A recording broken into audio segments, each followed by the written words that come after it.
Aku menatap tagihan 5 juta itu. Hinaan, jelek, darinya masih terngiang di telingaku. Rangga tertawa puas meninggalkanku. Dia pikir aku hancur malam ini. Tak sadar aku sudah tahu semua kebohongannya selama ini. Tak kusangka. Sebelum ceritanya dimulai, silakan tulis di kolom komentar dari daerah mana saja teman-teman yang menonton cerita ini. Jangan lupa like dan subscribe agar channel ini bisa semakin berkembang dan bisa mempersembahkan cerita yang lebih menarik lagi. Jantungku berdebar kencang, tapi bukan dengan cara yang baik. Seharusnya ini menjadi malam yang sempurna. 2 tahun. Selama 2 tahun aku, Wulan, telah menjadi kekasih Rangga.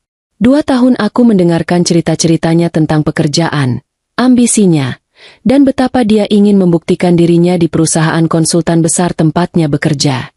Dan malam ini, akhirnya, adalah malam di mana dia akan mengenalkanku pada rekan-rekan kerjanya. Mereka ini penting, Wulan, katanya seminggu yang lalu. Suaranya terdengar bersemangat lewat telepon. Reza dan Farel. Mereka tim inti di proyek besar yang lagi aku pegang. Kalau mereka suka sama kamu, posisiku makin aman. Maka disinilah aku, berdiri di lobi restoran Hotel Bintang 5 di kawasan SCBD Jakarta. Aku telah menghabiskan waktu 2 jam untuk bersiap-siap. Rambutku kusanggul rapi, memperlihatkan anting-anting perak sederhana yang kupinjam dari Fitri.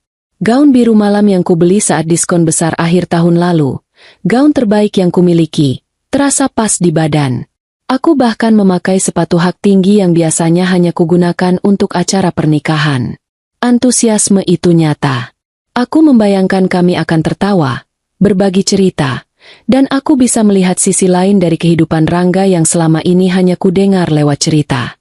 Namun, sejak aku turun dari taksi dan bertemu dengannya di lobi, semuanya terasa salah. Rangga tidak memelukku. Dia bahkan nyaris tidak menatap mataku. Dia hanya melihatku dari atas ke bawah. Bibirnya menipis. Itu, gaun yang kamu pakai? Tanyanya, nadanya datar. Jantungku yang tadi berdebar antusias, kini mulai berdebar karena cemas. Iya. Kenapa? Kamu nggak suka? Bukan gitu. Katanya cepat, terlalu cepat. Cuma, ya sudahlah. Ayo, mereka sudah menunggu. Dia berjalan di depanku, tidak menggandeng tanganku seperti biasanya. Punggungnya terasa kaku dan asing. Restoran itu sendiri sangat mewah. Lantainya marmer mengilap, lampu kristal menggantung rendah, dan setiap meja diterangi cahaya lilin temaram. Para pelayan bergerak nyaris tanpa suara. Aku bisa mencium aroma samar truffle oil dan rosemary. Di meja sudut yang menghadap ke gemerlap lampu kota Jakarta, 2 pria sudah duduk menunggu. Mereka berdua memakai setelan jas mahal yang terlihat jauh lebih pas badan daripada jas yang dikenakan Rangga. Wulan, kenalkan. Ini Reza, ini Farel, kata Rangga. Suaranya dibuat seramah mungkin, tapi matanya tidak tersenyum. Aku mengulurkan tangan. Wulan, senang bertemu kalian. Reza, yang berperawakan lebih besar, menjabat tanganku singkat. Farel, yang lebih kurus dan memakai kacamata, hanya mengangguk kecil sambil tersenyum miring. Suasana di meja itu langsung terasa berat. Aneh, Rangga yang kukenal adalah pria yang hangat dan banyak bicara, setidaknya saat kami berdua. Rangga yang duduk di depanku malam ini adalah orang asing. Dia dingin, menjaga jarak, dan setiap kali aku mencoba memulai percakapan, dia memotongku. Jadi, Wulan, kamu kerja di mana? Tanya Reza, lebih karena basa-basi. Saya manajer toko retail di salah satu mall di. Dia ngurusin baju, potong Rangga tiba-tiba. Lalu tertawa kecil seolah itu lelucon. Kerjaan santai, kan, sayang? Nggak kayak kita yang otaknya diperas tiap hari. Aku tertegun. Reza dan Farel tersenyum tipis. Oh ya, ngomong-ngomong soal otak diperas, Rangga melanjutkan, memajukan tubuhnya seolah akan membagikan rahasia besar. Proyek di klien baru kita itu gila. Tapi tenang, semua sudah under control. Minggu depan aku presentasi di depan dewan direksi mereka. Kalau ini goal, promosi jadi senior manager udah di tangan. Reza mengangkat gelasnya. Wah, mantap. Calon bos besar ini. Mereka bertiga tertawa. Aku hanya bisa memaksakan senyum. Sepanjang makan malam, polanya selalu sama. Rangga akan membual tentang proyek besar, strategi brilian, dan promosi yang akan didapatnya. Dia berbicara tentang meeting di Singapura, tentang bonus akhir tahun yang katanya akan mencapai 9 digit, dan tentang bagaimana dia adalah anak emas di kantor. Dan setiap kali dia selesai membual, dia akan melirikku, seolah mencari cara untuk meremehkanku. Wulan ini orangnya sederhana, katanya pada satu titik, sambil menunjuk gaunku. Lihat aja pakaiannya. Aku selalu bilang sama dia, Wulan, kamu itu harusnya lebih berkelas. Tapi ya, mau gimana lagi? Manajer toko retail kan gajinya nggak seberapa. Wajahku memanas. Ini bukan sindiran lagi. Ini penghinaan terang-terangan. Aku melihat ke arah Reza dan Farel, mencari pertolongan. Tapi mereka hanya sibuk dengan steak di piring mereka. Terlihat jelas menikmati pertunjukan. Oh ya? Tanyaku, berusaha menjaga suaraku tetap tenang. Pekerjaanku mungkin gak semewah kamu, Rangga. Tapi aku jujur. Aku manajer, dan aku bangga dengan timku. Rangga mendengus. Manajer toko. Mengatur anak-anak SPG. Hebat sekali. Rasanya seperti ada yang menamparku. 2 tahun. Aku mendukungnya saat dia mengeluh gajinya kecil. Aku mentraktirnya makan saat dia bilang dompetnya ketinggalan. Aku memijat bahunya saat dia bilang pekerjaannya stressful. Dan ini balasannya? Makanan pembuka datang. Foie gras dan escargot. Makanan utama datang. Wagyu dan lobster. Semuanya terasa seperti abu di mulutku. Aku hanya diam, menahan air mata, menghitung detik sampai malam ini berakhir. Puncaknya datang saat hidangan penutup selesai disantap. Seorang pelayan datang membawa map kulit berisi tagihan. Rangga melirik tagihan itu, lalu tersenyum lebar. Senyum yang membuatku mual. Dia mendorong map itu melintasi meja, tepat ke arahku. Jujur, Wulan, katanya. Suaranya tiba-tiba menjadi keras. Cukup keras untuk didengar meja sebelah. Aku rasa kita nggak cocok. Duniaku berhenti berputar. Lihat aja penampilanmu malam ini. Sederhana, norak. Aku malu. Tahu nggak? Aku bisa merasakan tatapan Reza dan Farel padaku. Aku ini lagi di puncak karir. Aku butuh pasangan yang selevel. Yang bisa kubawa ke acara-acara besar. Bukan cewek kayak kamu, yang mikirin diskon baju. Air mataku mulai menggenang. Rangga, apa maksudmu? Dia tertawa. Tawa yang kering dan jahat. Maksudku, kita putus. Dan sebagai hadiah perpisahan, anggap aja ini pelajaran. Dia menunjuk map tagihan. Cewek sepertimu harusnya bersyukur aku mau pacari selama 2 tahun. Rangga berdiri. Dia merapikan jasnya. Reza dan Farel ikut berdiri, masih dengan senyum mengejek di wajah mereka. Ayo, bro. Kita lanjut round 2 di lounge, kata Rangga pada teman-temannya. Seolah aku tidak ada di sana. Mereka bertiga berjalan pergi, tertawa terbahak-bahak. Aku ditinggal sendirian di meja. Hening. Restoran yang tadi ramai tiba-tiba terasa senyap. Seorang pelayan mendekat dengan hati-hati. Maaf, Mbak. Tagihannya. Aku membuka map itu dengan tangan gemetar. Mataku membelalak. 5.200.000 rupiah. Napasku tercekat. Itu hampir 2 kali lipat uang sewa apartemenku. Aku menelan ludah, berusaha mengusir rasa panik. Aku menarik kartu debitku. Satu-satunya kartu yang kumiliki. Bisa, Mbak, kataku pada pelayan. Suaraku nyaris tak terdengar. Aku memasukkan PIN. Aku berdoa dalam hati. Dan aku melihat notifikasi di ponselku. Saldo tabunganku terkuras habis. Aku berjalan keluar dari restoran itu dengan kaki lemas. Udara malam Jakarta yang panas dan berpolusi terasa menampar wajahku. Hinaan Rangga, tawa teman-temannya, dan angka 5 juta itu berputar-putar di kepalaku. Saat taksi online yang kupesan akhirnya tiba, aku baru bisa menangis. Perjalanan dari SCBD ke apartemen studioku di kawasan Depok terasa seperti selamanya. Lampu-lampu gedung pencakar langit Jakarta yang biasanya kuanggap indah, malam ini terlihat buram di balik air mataku. Sopir taksi sepertinya menyadari aku sedang terguncang. Dia menyalakan radio dengan volume pelan dan tidak mengajakku bicara. Seluruh tubuhku gemetar, campuran antara amarah, malu, dan rasa sakit hati yang mendalam. Bagaimana bisa Rangga melakukan ini? 2 tahun hubungan kami. Apakah tidak ada artinya sama sekali? Cewek sepertimu harusnya bersyukur. Penampilanmu norak. Manajer toko retail. Setiap kata-katanya menghantamku lagi dan lagi. Aku merasa bodoh. Sangat bodoh karena telah berdandan begitu antusias. Bodoh karena telah percaya pada janjinya.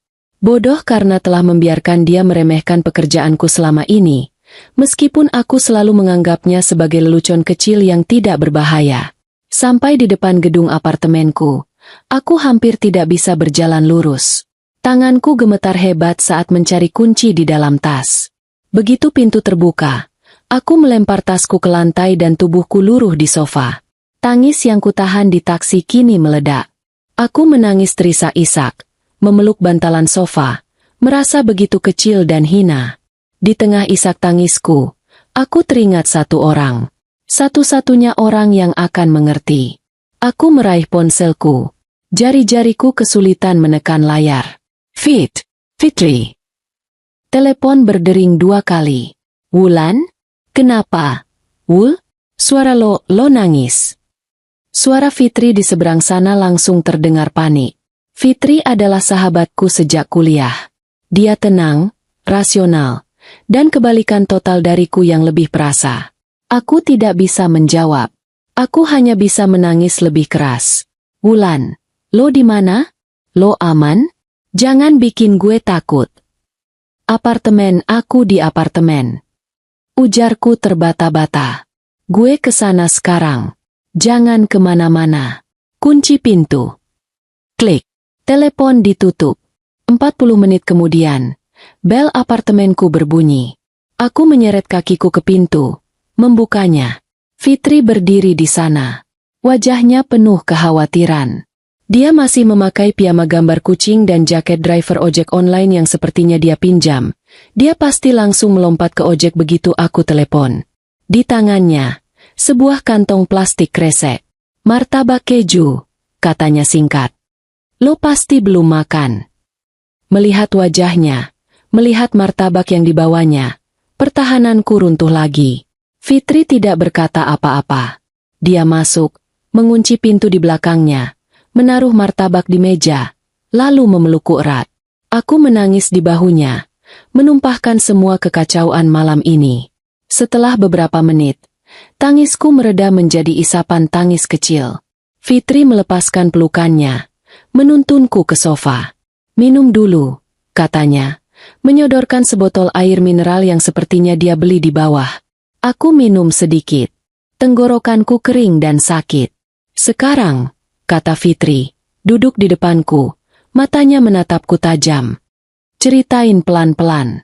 Siapa yang bikin lo kayak gini? Si Rangga. Aku mengangguk, dan aku menceritakan semuanya. Dari antusiasmeku bersiap-siap, sikap dingin Rangga di lobi, sindirannya tentang gaunku, perkenalan canggung dengan Reza dan Farel. Aku menceritakan bagaimana dia membual tentang promosi dan proyek besarnya, sambil terus-menerus meremehkan pekerjaanku. Saat aku sampai pada bagian di mana dia mendorong tagihan 5 juta itu ke arahku, suara Fitri yang biasanya tenang, berubah. Dia ninggalin lo bayar berapa? 5 juta, Fit. 5.200.000. Bisikku. Bajingan. Desis Fitri. Kata itu keluar dari mulutnya seperti racun. Aku melanjutkan ceritaku, tentang bagaimana dia bilang aku, norak, gak selevel, dan bagaimana dia dan teman-temannya pergi sambil tertawa. Setelah aku selesai bercerita, ruangan itu hening sejenak. Aku menunggu Fitri menghiburku, mengatakan bahwa aku pantas mendapatkan yang lebih baik. Tapi Fitri tidak melakukan itu. Wajahnya mengeras. Rahangnya mengatup. Dia berdiri dan mulai mondar-mandir di apartemenku yang sempit. Sudah kuduga. Bentaknya tiba-tiba. Membuatku terlonjak kaget. Sudah kuduga si brengsek itu ada udang di balik batu. Aku bingung. Maksud lo? Lo tahu sesuatu? Fitri berhenti mondar-mandir. Dia menatapku. Matanya berkilat marah. Wulan, maafin gue. Seharusnya gue bilang ini dari lama. Tapi gue pikir, gue nggak mau ikut campur urusan kalian. Gue pikir lo cukup pintar buat lihat belangnya. Lihat apa? Fit? Belang apa? Fitri menarik napas panjang. Lo tahu Arga, kan? Teman gue di komunitas fotografi. Aku mengangguk samar. Aku ingat Fitri pernah menyebut nama itu. Pria pendiam yang beberapa kali ikut hunting foto bareng Fitri. Arga, lanjut Fitri. Dia kerja di kantor yang sama dengan Rangga. Jantungku serasa berhenti berdetak. Gue nggak pernah cerita detail ke lo, karena gue pikir nggak penting. Tapi beberapa minggu lalu, Arga cerita. Dia nggak kenal Rangga secara pribadi, tapi dia tahu reputasinya. Waktu gue nggak sengaja sebut nama pacar lo, Rangga, Arga langsung kaget. Kaget kenapa? Tanyaku. Suaraku nyaris tak terdengar. Fitri duduk di sampingku lagi. Dia menggenggam tanganku. Wulan, dengar baik-baik. Katanya serius. Rangga itu bohong. Semuanya. Bohong gimana? Dia bukan manajer pemasaran. Aku terdiam. Kata Arga. Fitri melanjutkan. Suaranya pelan tapi tegas. Rangga itu cuma asisten administrasi di departemen IT. Bukan pemasaran. Administrasi. Asisten administrasi. Bukan manajer pemasaran. Dan soal promosi, lanjut Fitri, seolah dia belum selesai menghancurkan duniaku.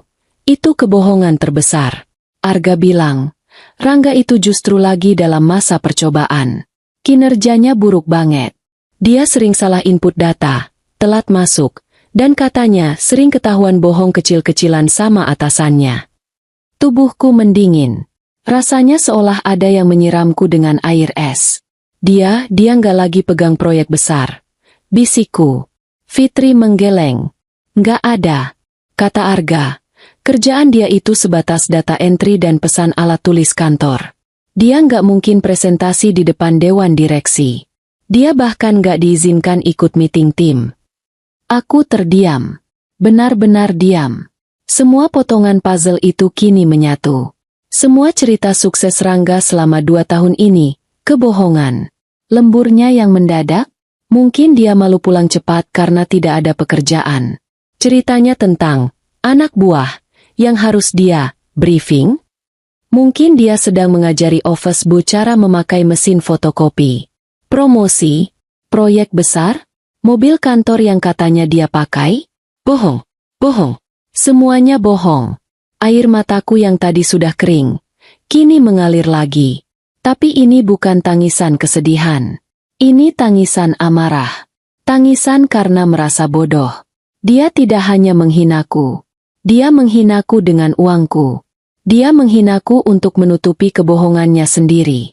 Dia meremehkan pekerjaanku sebagai manajer toko, padahal pekerjaannya sendiri, asisten administrasi yang terancam dipecat. Rasa sakit hati itu berubah menjadi sesuatu yang lain. Sesuatu yang dingin dan tajam. Dia menghinaku, kataku pada Fitri.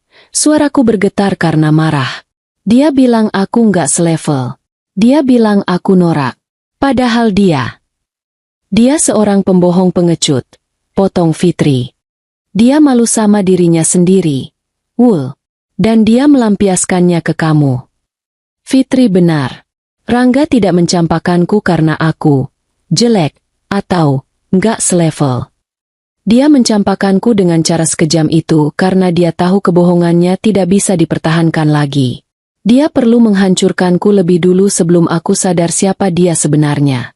Malam itu, di apartemen studioku yang sempit, sambil memakan martabak keju yang mulai dingin, aku bukan lagi Wulan yang patah hati. Aku adalah Wulan yang membuka mata. Dan aku adalah Wulan yang ingin tahu seberapa dalam lubang yang telah digali Rangga untuk dirinya sendiri. Matahari pagi di Depok menyorot tajam, menembus tirai tipis apartemenku. Aku tidak tidur. Semalam, setelah Fitri pulang, setelah kami menghabiskan martabak keju dingin itu sambil menyusun kepingan teka-teki kebohongan Rangga, aku hanya duduk di sofa, menatap dinding. Setiap jam, babak baru kemarahan menggantikan babak kesedihan. Jam 3 pagi, aku marah pada diriku sendiri. Bagaimana aku bisa sebodoh itu? Aku, seorang manajer toko yang setiap hari berurusan dengan berbagai macam karakter pelanggan, yang bisa mencium kebohongan stafku hanya dari gerak-gerik mata mereka, bisa ditipu mentah-mentah selama 2 tahun? Tanda-tandanya pasti ada. Aku hanya menolak untuk melihatnya. Jam 4 pagi. Aku marah pada Fitri. Kenapa dia tidak memberitahuku lebih awal? Tapi kemarahan itu cepat reda. Ini bukan salahnya. Aku tahu Fitri. Dia menghargai hubunganku.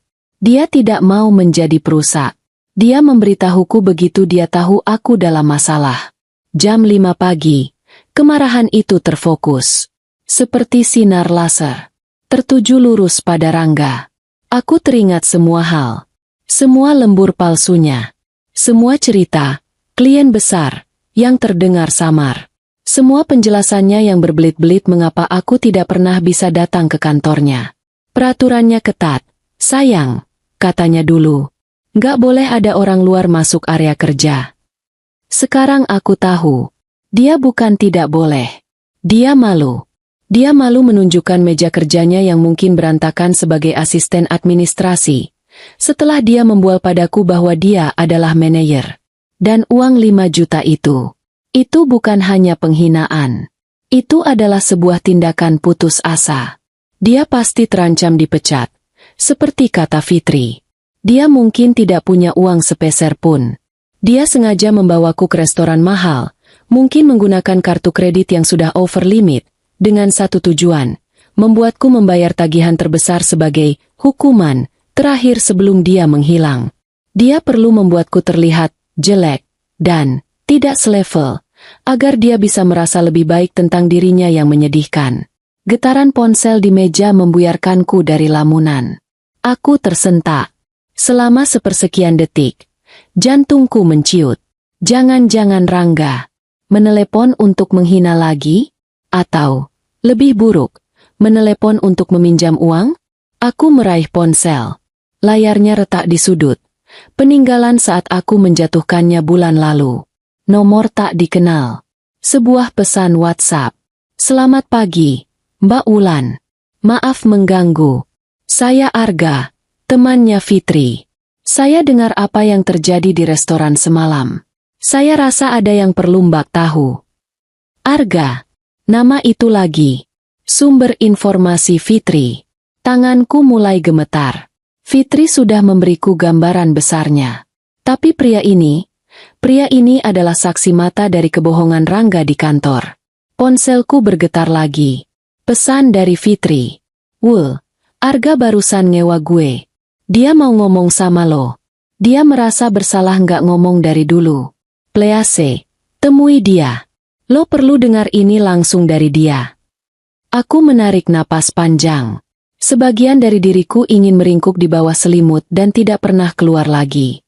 Tapi bagian lain, bagian yang telah membayar 5 juta rupiah untuk sebuah pelajaran, tahu aku harus melakukan ini. Aku harus tahu segalanya. Di mana? Balasku pada Arga. Kami setuju untuk bertemu di kedai kopi kecil yang tidak jauh dari apartemenku. Tempat itu tenang, tidak terlalu ramai di jam kerja, dan menyajikan kopi susu gula aren yang tidak terlalu mahal. Aku memakai pakaian paling biasa yang kumiliki. Kaos oblong dan celana jeans. Aku tidak berdandan.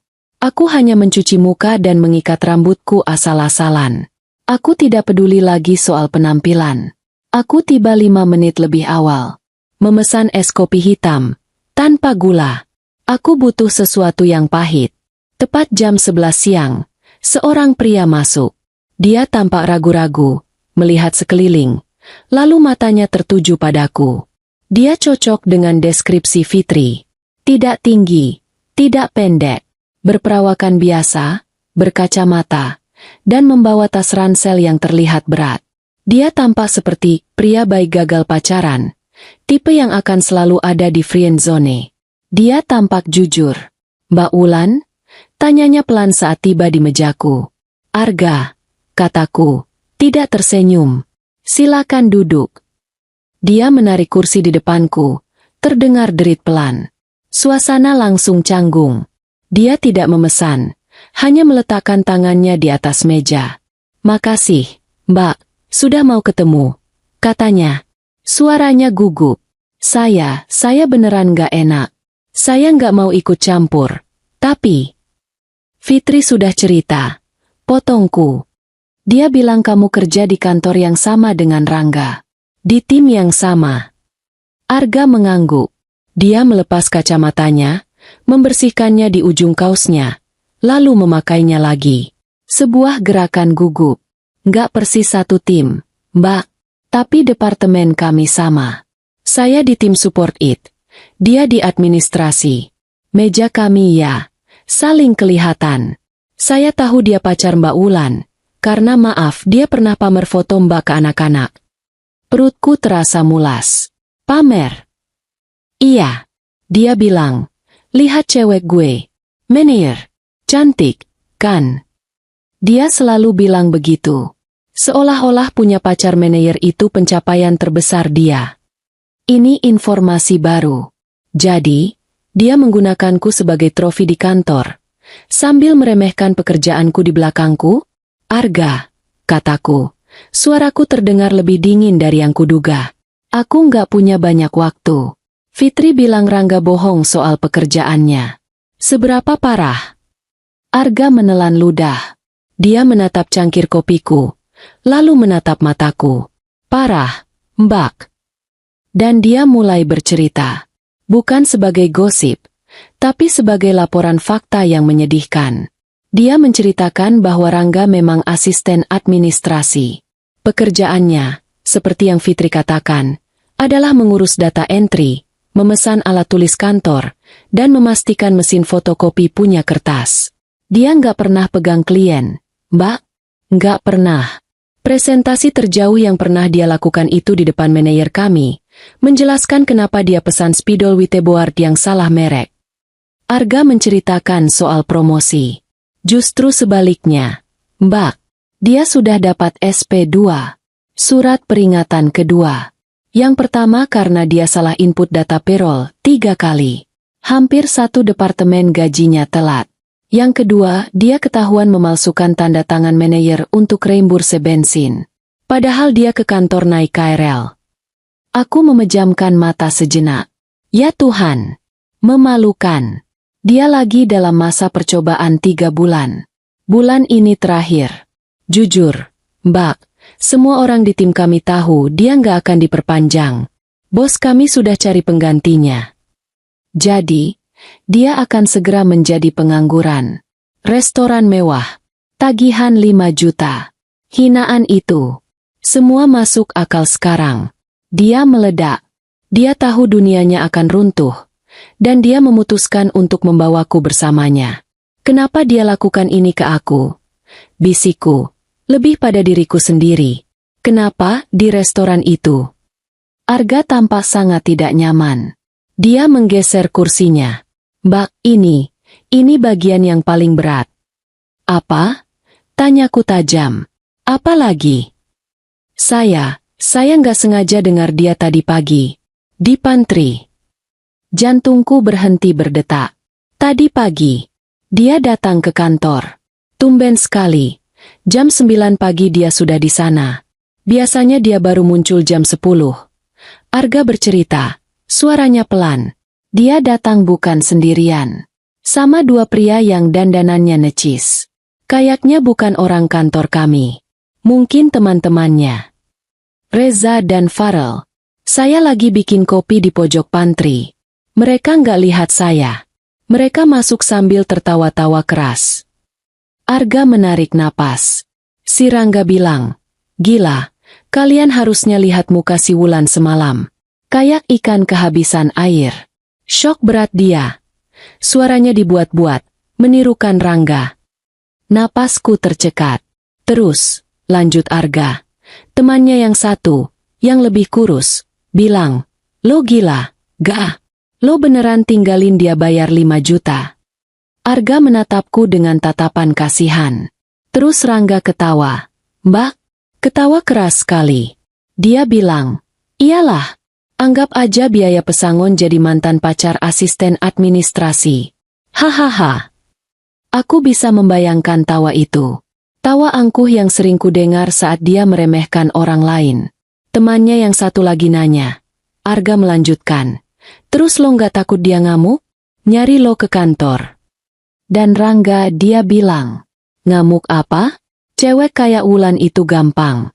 Paling sekarang lagi nangis-nangis di apartemennya. Jelek, miskin, gampang dibodohi pula. Mana berani dia ngapa-ngapain? Lagian gue udah muak sama dia. Nggak selevel. Bikin malu aja diajak ketemu kalian semalam." Kata-kata itu menusuk lebih tajam daripada pisau. Jelek, sin, gampang dibodohi. Dia bilang dia putusin saya karena saya bikin malu dia di depan teman-temannya. Tanyaku, suaraku bergetar. "Iya, Mbak," dia bilang. "Untung gue putusin duluan. Sebelum dia banyak nanya soal kerjaan. Habis ini, gue cari yang kaya beneran. Yang bisa jadi ATM gue. Nggak cuma jadi manajer toko receh." Aku berdiri. Arga kaget. "Mbak Wulan, Mbak mau kemana?" Aku menaruh selembar uang 50 ribuan di meja. "Buat kopi kamu." Aku menatap Arga. Pria ini tidak punya salah apa-apa. Dia hanya pembawa pesan. "Arga," kataku. Dan suaraku kini tidak lagi bergetar. Suaraku tenang, dingin. "Makasih. Makasih sudah jujur. Info ini sangat berharga." "Mbak Wulan gak apa-apa?" tanyanya. Wajahnya penuh kekhawatiran tulus. "Mbak, jangan lakuin hal nekat." Aku tersenyum. Senyum yang mungkin terlihat menakutkan. Karena Arga sedikit tersentak. "Aku gak apa-apa. Arga. Aku jauh lebih baik dari sebelumnya. Aku tahu persis apa yang harus aku lakukan." Aku berjalan keluar dari kedai kopi itu, meninggalkan Arga yang menatapku bingung. Matahari siang itu terasa hangat di kulitku. Kemarahan tadi telah menguap. Yang tersisa adalah ketenangan yang aneh. Rangga telah menulis skenarionya. Dia pikir aku akan menangis. Dia pikir aku gampang dibodohi. Dia pikir aku akan diam. Dia salah. Dia salah besar. Beberapa hari berikutnya berlalu dalam kabut. Bukan kabut kesedihan, tapi kabut fokus yang pekat. Aku pergi bekerja seperti biasa. Aku memimpin briefing pagi dengan timku di toko. Aku tersenyum pada pelanggan. Aku memeriksa inventaris. Aku menangani keluhan pelanggan soal kancing yang lepas. Aku berfungsi. Tapi di dalam, aku adalah orang yang berbeda. Setiap kali aku melihat diskon, beli 1 gratis 1, aku teringat tagihan 5 juta. Setiap kali ada pelanggan pria yang membual pada pasangannya, aku teringat Rangga. Aku melakukan hal pertama yang seharusnya kulakukan. Aku memblokir nomornya. WhatsApp, telepon, SMS. Aku membuka Instagram, mencari akunnya. Aku memblokirnya. Aku membuka Facebook. Aku memblokirnya. Aku memblokir Reza. Aku memblokir Farel. Aku menghapus setiap foto kami berdua dari ponselku. Ribuan foto. 2 tahun kenangan. Aku menghapusnya tanpa air mata. Rasanya seperti membersihkan sampah. Fitri meneleponku setiap malam. "Gimana?" tanyanya. "Aman," jawabku. "Lo yakin? Nggak nangis? Nggak butuh es krim?" "Nggak, Fit." Anehnya, gue lega. Gue kayak baru keluar dari penjara yang nggak gue sadari. "Bagus," kata Fitri. "Terus, rencana lo apa?" "Belum tahu," kataku. "Tapi gue ngerasa ini belum selesai." Dan aku benar. Itu terjadi pada hari Rabu malam. Seminggu persis setelah malam di restoran itu.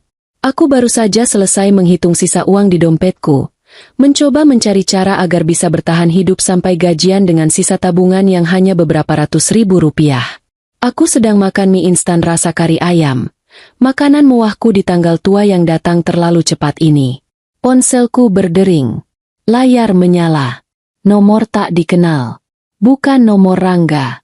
Bukan nomor Arga. Jantungku berdebar sedikit. Penagih utang? Aku tidak punya utang. Dengan ragu, aku mengangkatnya. Halo. Hening sejenak di seberang sana. Hanya terdengar suara gemerisik. Lalu, suara wanita yang hangat dan familiar menyapaku. Halo, Wulan? Ini Ibu Karina. Nak. Tubuhku membeku. Mie yang sudah ada di sendokku jatuh kembali ke mangkuk. Ibu Karina. Ibunya Rangga. Selama 2 tahun, Ibu Karina adalah pelarianku. Dia adalah bukti bahwa Rangga berasal dari keluarga yang baik. Ibu Karina sangat baik padaku.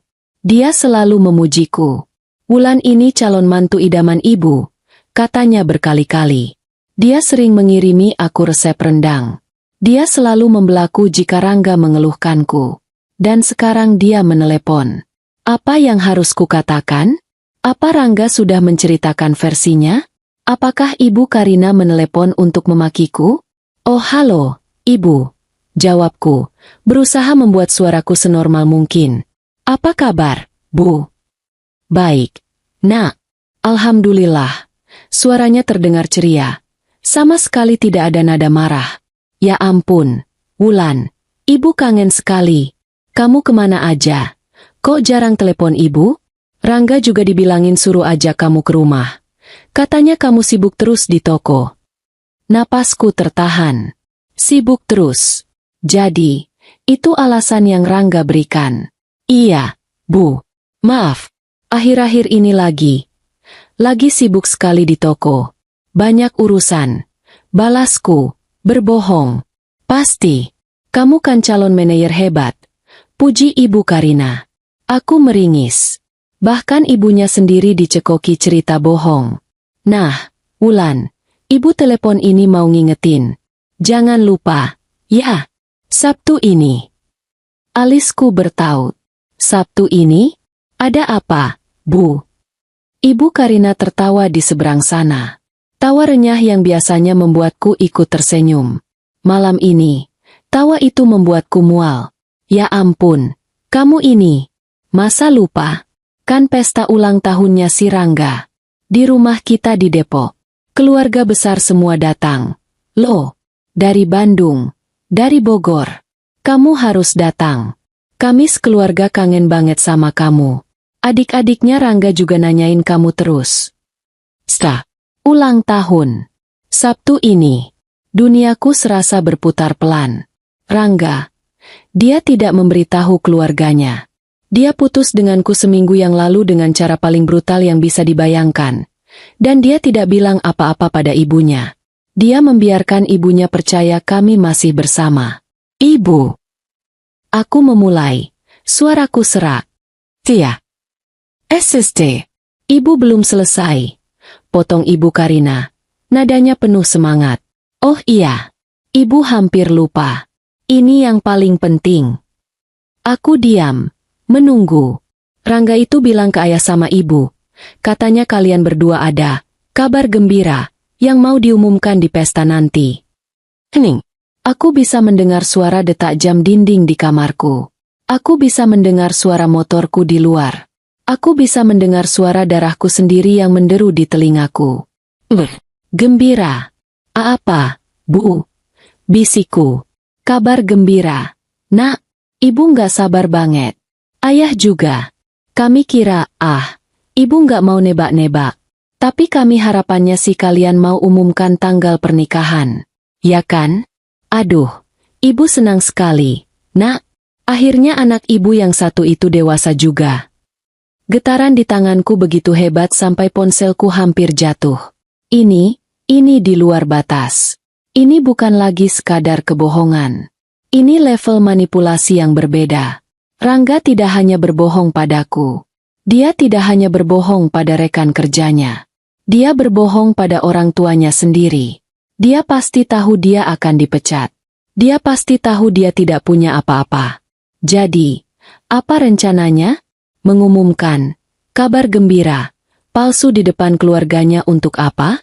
Untuk meminjam uang? Untuk mengulur waktu? Dan dia menggunakan aku. Dia menggunakan namaku, menggunakan reputasiku yang baik di mata keluarganya sebagai jaminan atas kebohongan terbarunya. Dia mengira aku tidak akan pernah tahu. Dia mengira aku sedang sibuk menangis di apartemenku yang sempit, terlalu hancur untuk dihubungi oleh siapapun. Tiba-tiba, semuanya menjadi sangat jernih. Aku harus membuat keputusan. Aku bisa saja bilang, "Maaf, Bu, saya dan Rangga sudah putus." Dia mencampakkan saya di restoran dan meninggalkan saya bayar tagihan 5 juta. Ibu Karina pasti akan syok. Pesta itu akan hancur. Rangga akan ketahuan. Tapi itu akan membuatku terlihat seperti wanita patah hati yang mengamuk. Rangga bisa dengan mudah memutarbalikkan fakta. Dia gila, Bu. Dia nggak terima aku putusin. Atau, aku bisa diam saja. Tidak datang. Mematikan ponselku. Rangga akan bebas mengarang cerita apapun tentangku. Wulan sakit, Bu. Atau, Wulan gak bisa dihubungi. Dia ada masalah di kerjaan. Dia akan mengendalikan narasinya. Atau, ada pilihan ketiga.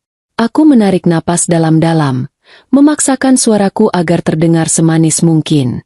Manis, tapi sedikit malu-malu. Oh, kabar gembira itu, kataku, tertawa kecil. Ibu bisa aja. Iya, Bu, tentu saja.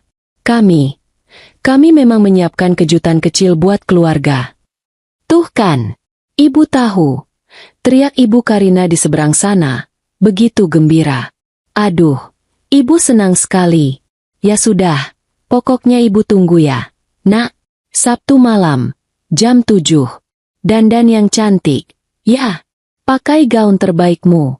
Ini malam spesial kalian. Pasti, Bu, kataku. Pasti spesial. Sampai ketemu, Wulan sayang. Assalamualaikum. Waalaikumsalam. Jawabku. Telepon ditutup. Aku meletakkan ponselku di meja. Aku menatap mangkuk mie instanku yang sudah mengembang dan dingin. Rangga tidak hanya menghinaku. Dia tidak hanya mencampakkanku. Dia tidak hanya menipuku. Dia memberiku undangan. Dia mengundangku ke pestanya sendiri. Dia menjadikanku bagian dari kejutan terbesarnya. Dia pikir aku adalah pion yang bodoh dalam permainannya. Sebuah senyuman pelan terbentuk di bibirku. Senyuman yang tidak pernah kurasakan sebelumnya. Dingin, tajam, dan penuh antisipasi. Oh, aku akan datang, Rangga. Bisikku pada apartemenku yang kosong. Aku akan datang ke pesta ulang tahunmu. Aku mengambil ponselku lagi. Jari-jariku menekan nomor Fitri. Fit, lo sibuk nggak Sabtu malam? Nggak, jawab Fitri. Kenapa? Mau ngajak gue bakar-bakar foto? Nggak, kataku, berdiri. Gue diundang ke pesta ulang tahun Rangga. Hening sejenak. Apa? Wulan, jangan gila.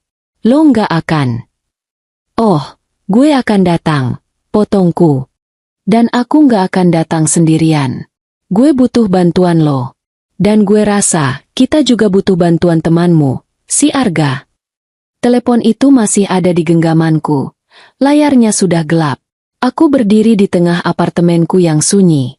Suara Ibu Karina yang ceria, yang penuh harap, masih terngiang-ngiang. Kabar gembira. Umumkan tanggal pernikahan. Dandan yang cantik ya. Ini malam spesial kalian. Gila. Kata itu bahkan tidak cukup untuk menggambarkannya. Rangga tidak hanya pembohong. Dia gila. Dia membangun istana pasir di atas pondasi kebohongan. Dan sekarang dia berencana mengadakan pesta besar di dalamnya. Tepat sebelum ombak datang menghancurkannya. Dan dia menyeretku untuk menjadi ratu di istana pasirnya. Dia pikir aku akan terlalu hancur, terlalu bodoh, terlalu jelek dan miskin untuk menyadarinya. Kemarahan dingin yang kurasakan sejak bertemu Arga kini berubah menjadi sesuatu yang lain. Sesuatu yang solid. Sebuah tujuan. Aku menelepon Fitri. "Fit, lo sibuk nggak Sabtu malam?" "Nggak," jawab Fitri dari seberang. Suaranya terdengar lelah. Dia mungkin baru pulang kerja. "Kenapa? Mau ngajak gue bakar-bakar foto?" "Nggak," kataku. Suaraku datar. "Gue diundang ke pesta ulang tahun Rangga." Hening. Aku bisa mendengar Fitri berhenti bernapas sejenak. "Apa?" "Wulan, jangan gila. Lo nggak akan." "Oh, gue akan datang," potongku. Ibunya sendiri yang telepon. Dia nggak tahu kami putus. Dia pikir kami mau mengumumkan kabar gembira. Kabar gembira jangan bilang. Dia mikir kami mau ngumumin tanggal nikah. Fit. Aku mendengar Fitri mengumpat keras. Umpatan yang panjang dan kreatif. Bajingan tengik. Brengsek. Dia mau ngapain? Wul? Mau pura-pura nikah sama lo buat morotin orang tuanya? Itu yang gue pikirin, kataku. Dia mau dipecat. Dia butuh uang. Dan dia pakai gue sebagai tameng. Dia pikir gue lagi nangis di pojokan kamar. Lo beneran mau datang?" Suara Fitri kini terdengar cemas. "Wul, itu rumah keluarganya. Itu kandang singa. Mereka semua akan bela dia." "Justru itu," kataku. "Aku nggak akan bikin keributan. Aku nggak akan teriak-teriak. Aku cuma akan datang. Sesuai undangan ibunya. Tapi, gue nggak bisa sendirian. Gue butuh bantuan lo. Dan gue rasa, kita juga butuh bantuan temanmu, si Arga." Ada jeda lagi. Lalu Fitri berkata, "Gue tahu tempat yang pas. Besok, jam makan siang. Di warung soto belakang kantor gue. Nggak ada yang akan dengerin kita di sana. Gue akan hubungi Arga." Keesokan harinya, di tengah keramaian jam makan siang dan aroma kuah soto yang mengepul, kami bertiga duduk di meja pojok yang sempit. Aku, Fitri, dan Arga. Arga terlihat sangat tidak nyaman. Dia memesan es teh tawar dan belum menyentuhnya sama sekali. Dia tampak seperti pria yang lebih suka berurusan dengan kabel server daripada drama manusia. "Jadi," Arga memulai dengan gugup, membetulkan letak kacamatanya. "Mbak Wulan beneran mau datang ke pestanya?" Aku mengangguk. "Arga, makasih sudah mau ketemu. Aku tahu ini aneh. Aku tahu ini bukan urusan kamu." "Dia dengar apa yang lo bilang," potong Fitri. "Tidak sabar. Sekarang, jelasin ke dia bagian kabar gembira itu, Wul." Aku menceritakan ulang isi teleponku dengan Ibu Karina. Kata demi kata. Tentang antusiasme ibunya, tentang pesta keluarga besar, dan puncaknya, harapan soal pengumuman tanggal pernikahan. Saat aku selesai, Fitri menatap Arga. "Lihat, kan? Ini gila." Arga melepaskan kacamatanya, memijat pangkal hidungnya. Dia terlihat lelah, seolah dia tiba-tiba menanggung beban dunia. "Ya Tuhan," bisiknya. Dia benar-benar nekat. Dia kan, hari Senin itu hari terakhir dia di kantor.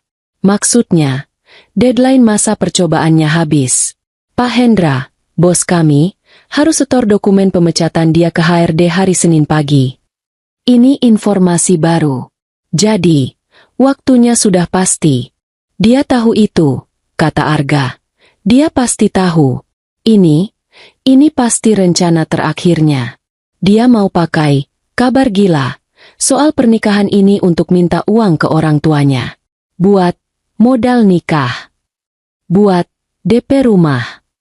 Sesuatu untuk dia pegang sebelum dia resmi jadi pengangguran. Tepat, kataku. Dan dia pakai aku sebagai jaminannya. Karena ibunya percaya sama aku. Dia pikir aku akan terlalu takut, atau terlalu malu, untuk membantah. Jadi, apa rencana lo? Tanya Fitri, mencondongkan tubuhnya ke depan. Lo masuk, terus di tengah-tengah acara tiup lilin lo teriak. Dia pembohong, Gitu? Bawa toa sekalian. Aku menggeleng. Enggak, Fit. Itu yang dia harapkan. Dia ingin aku terlihat seperti mantan pacar gila. Dia akan dengan mudah bilang ke keluarganya. Lihat kan, Bu? Dia nggak terima aku putusin. Makanya dia ngamuk dan ngarang cerita. Selesai. Aku yang akan diusir. Dia akan jadi korban. Benar, kata Arga pelan. Mbak Wulan benar. Kalau cuma kata-kata Mbak lawan kata-kata dia di depan keluarganya, Mbak akan kalah. Jadi gimana dong? Geram Fitri. Kita biarin aja dia menang. Enggak, kataku. Aku cuma akan datang. Aku akan jadi Wulan yang mereka kenal. Manis, sopan, calon mantu idaman. Aku akan duduk di sana. Aku akan tersenyum.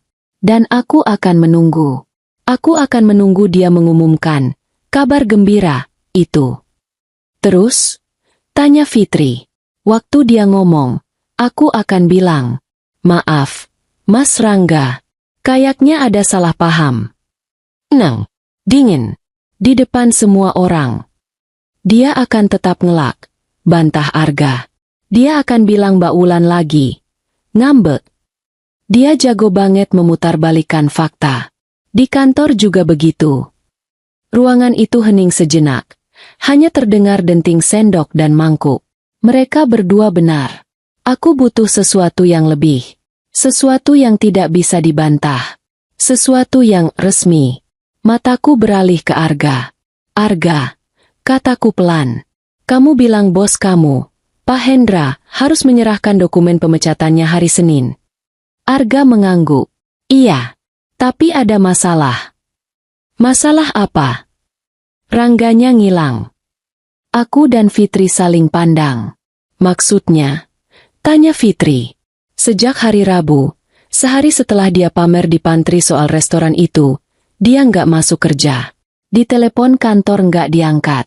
Di WA nggak dibalas. Dia pikir. Arga tersenyum kecut. Kalau dia nggak tanda tangan surat peringatan ketiga, atau surat pemecatannya, dia nggak bisa dipecat. Dia pikir dia bisa menghindar. Idiot, desis Fitri. Sangat. Setuju Arga. Dan Pak Hendra itu pusing 7 keliling. Dia benci urusan administrasi yang nggak beres.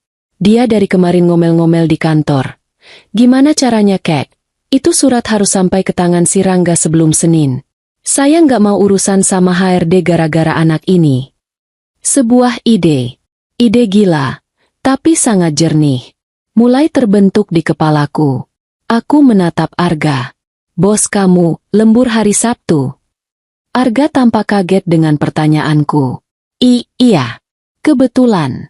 Sabtu ini ada jadwal maintenance server bulanan. Dia pasti ada di kantor. Kenapa, Mbak? Arga, kataku. Apa isi dokumen itu? Maksudku, apa yang harus Rangga tanda tangani? Surat pemutusan hubungan kerja, kata Arga lugas. Disertai rincian pelanggarannya.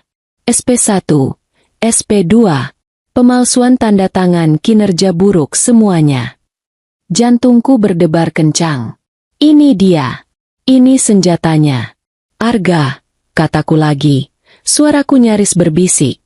Bosmu butuh seseorang untuk mengantarkan surat itu, kan? Karena Rangga tidak bisa dihubungi. Arga menatapku. Matanya membesar di balik kacamata. Dia mulai mengerti kemana arah pembicaraan ini. Mbak Wulan nggak? Bosmu benci Rangga. Lanjutku.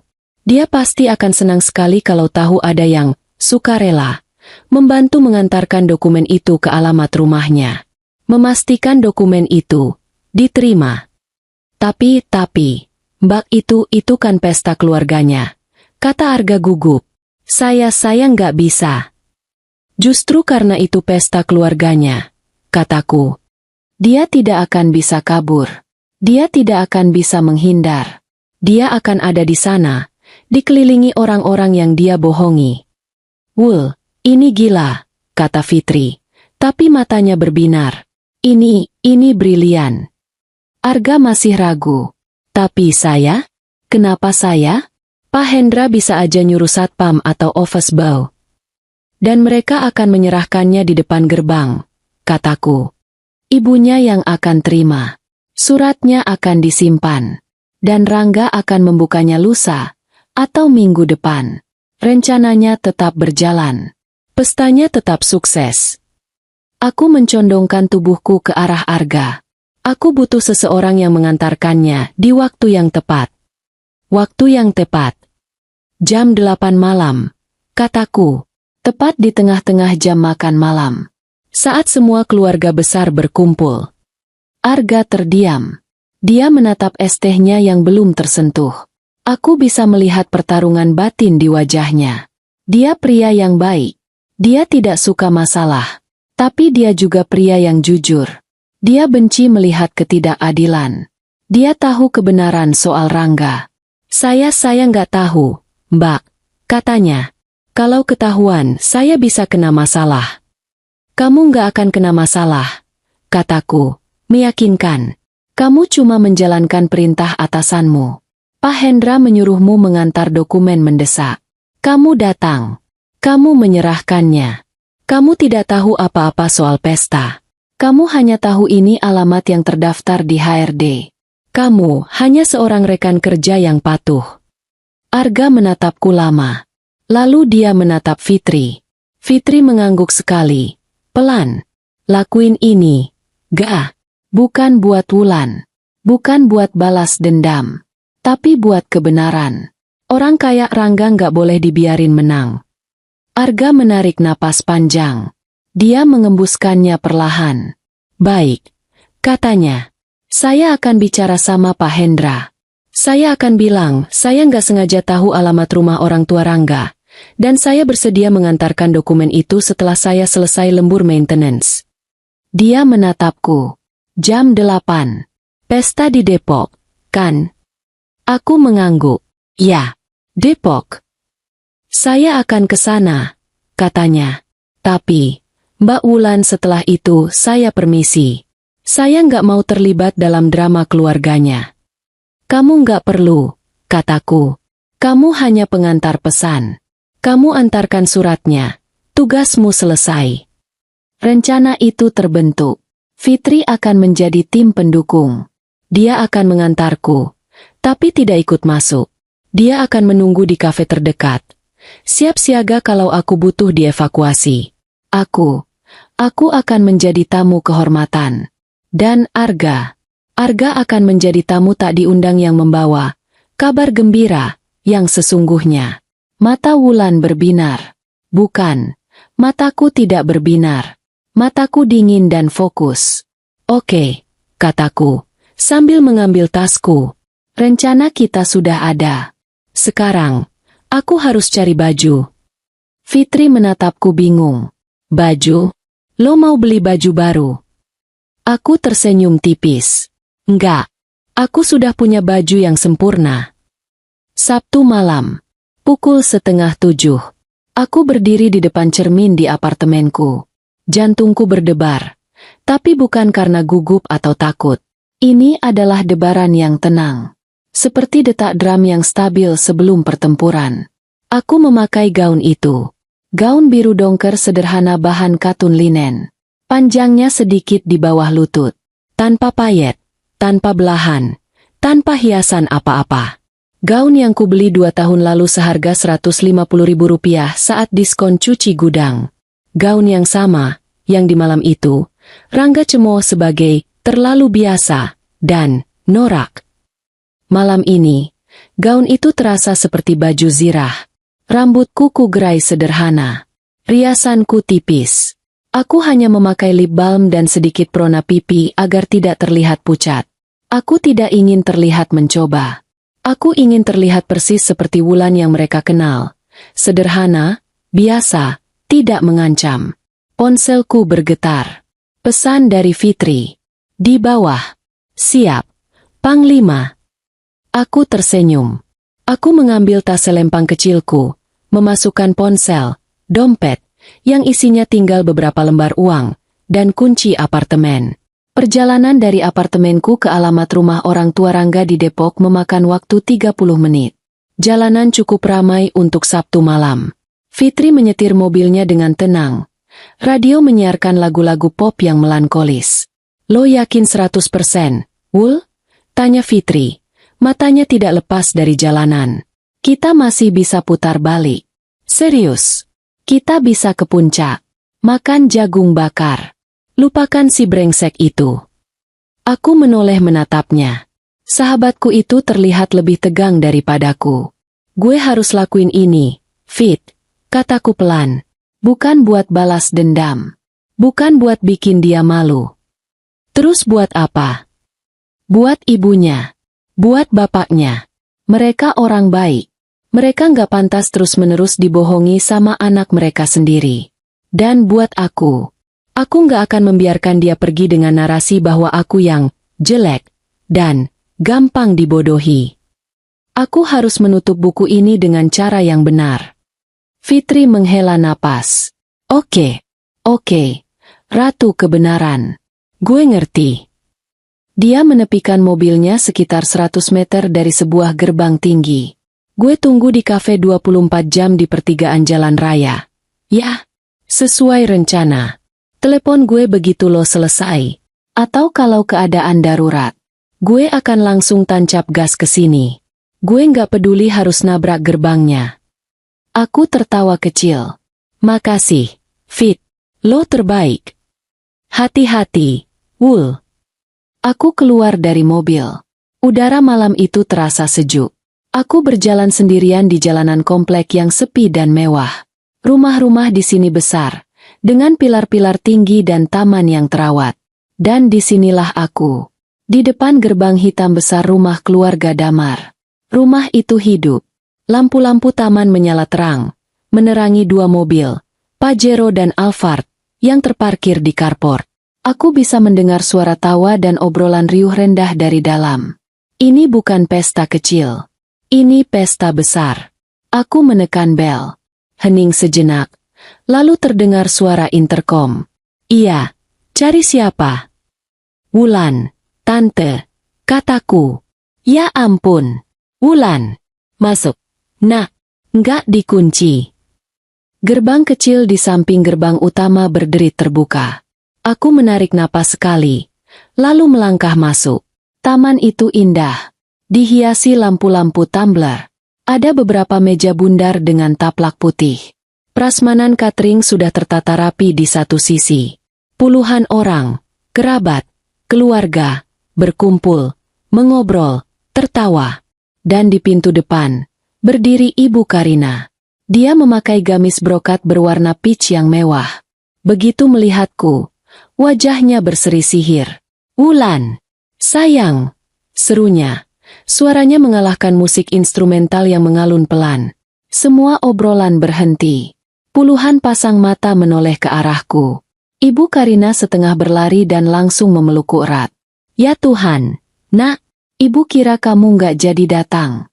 Kamu cantik sekali malam ini. Aku membalas pelukannya. Maaf telat, Bu. Tadi di jalan sedikit macet. Nggak apa-apa. Yang penting kamu di sini. Dia melepaskan pelukannya, tapi tangannya masih memegang bahuku. Ayo. Ayah juga udah nungguin. Dia menggandengku masuk, membawaku melewati kerumunan.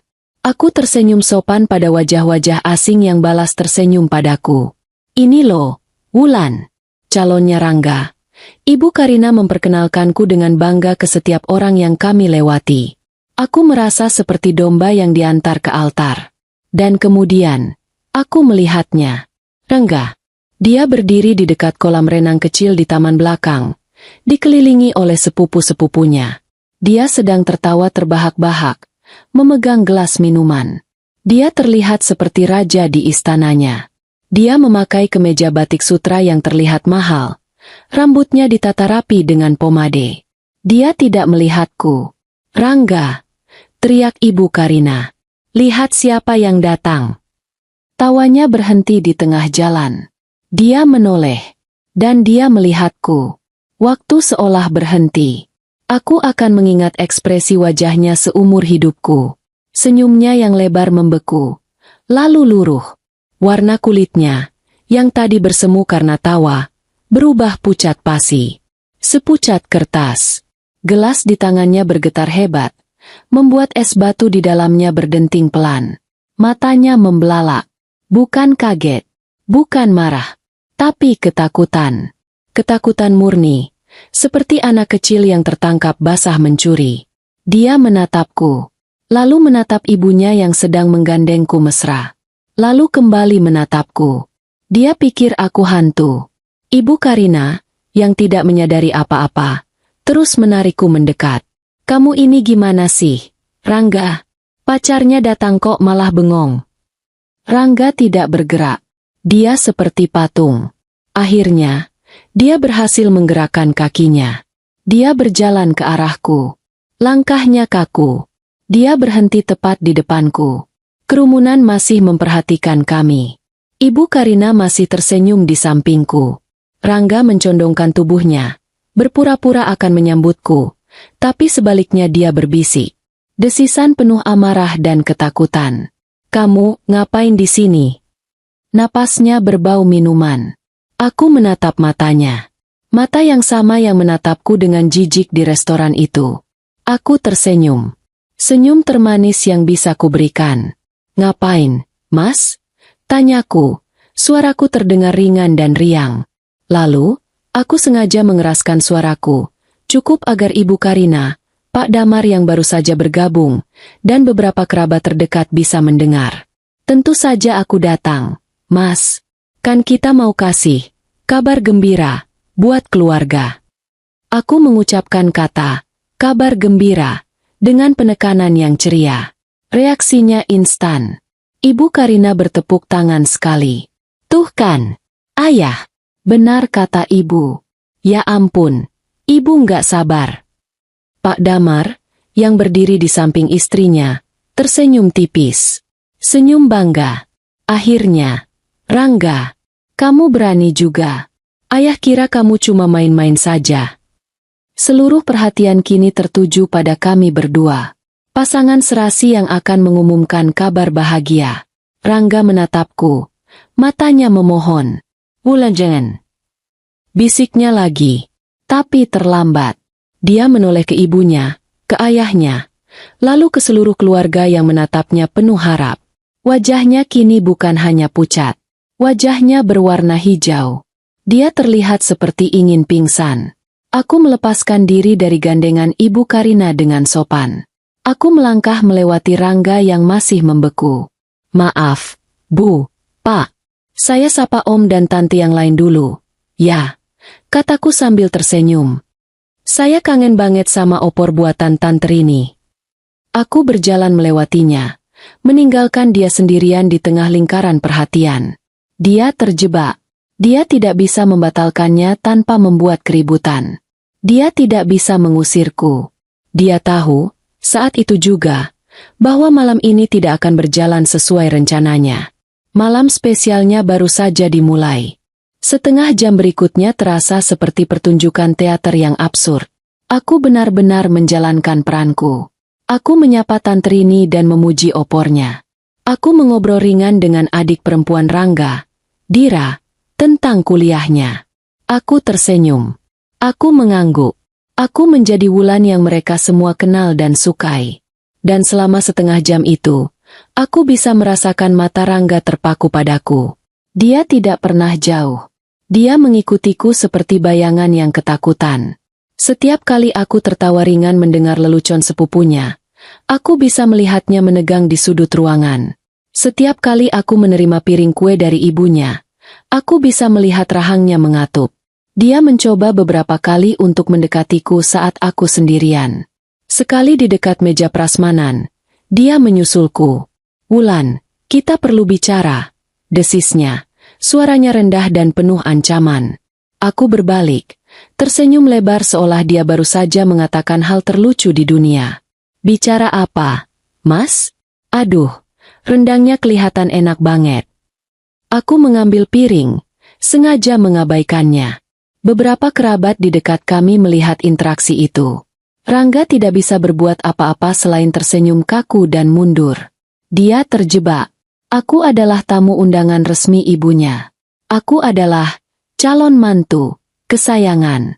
Jika dia membuat keributan, jika dia mengusirku, dia harus menjelaskan alasannya.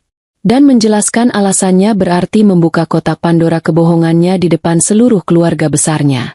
Dia tidak bisa mengambil risiko itu. Belum. Ayo, ayo. Semuanya. Makan malam sudah siap. Suara Ibu Karina menggelegar, memecah obrolan. Ayo kumpul di meja makan utama.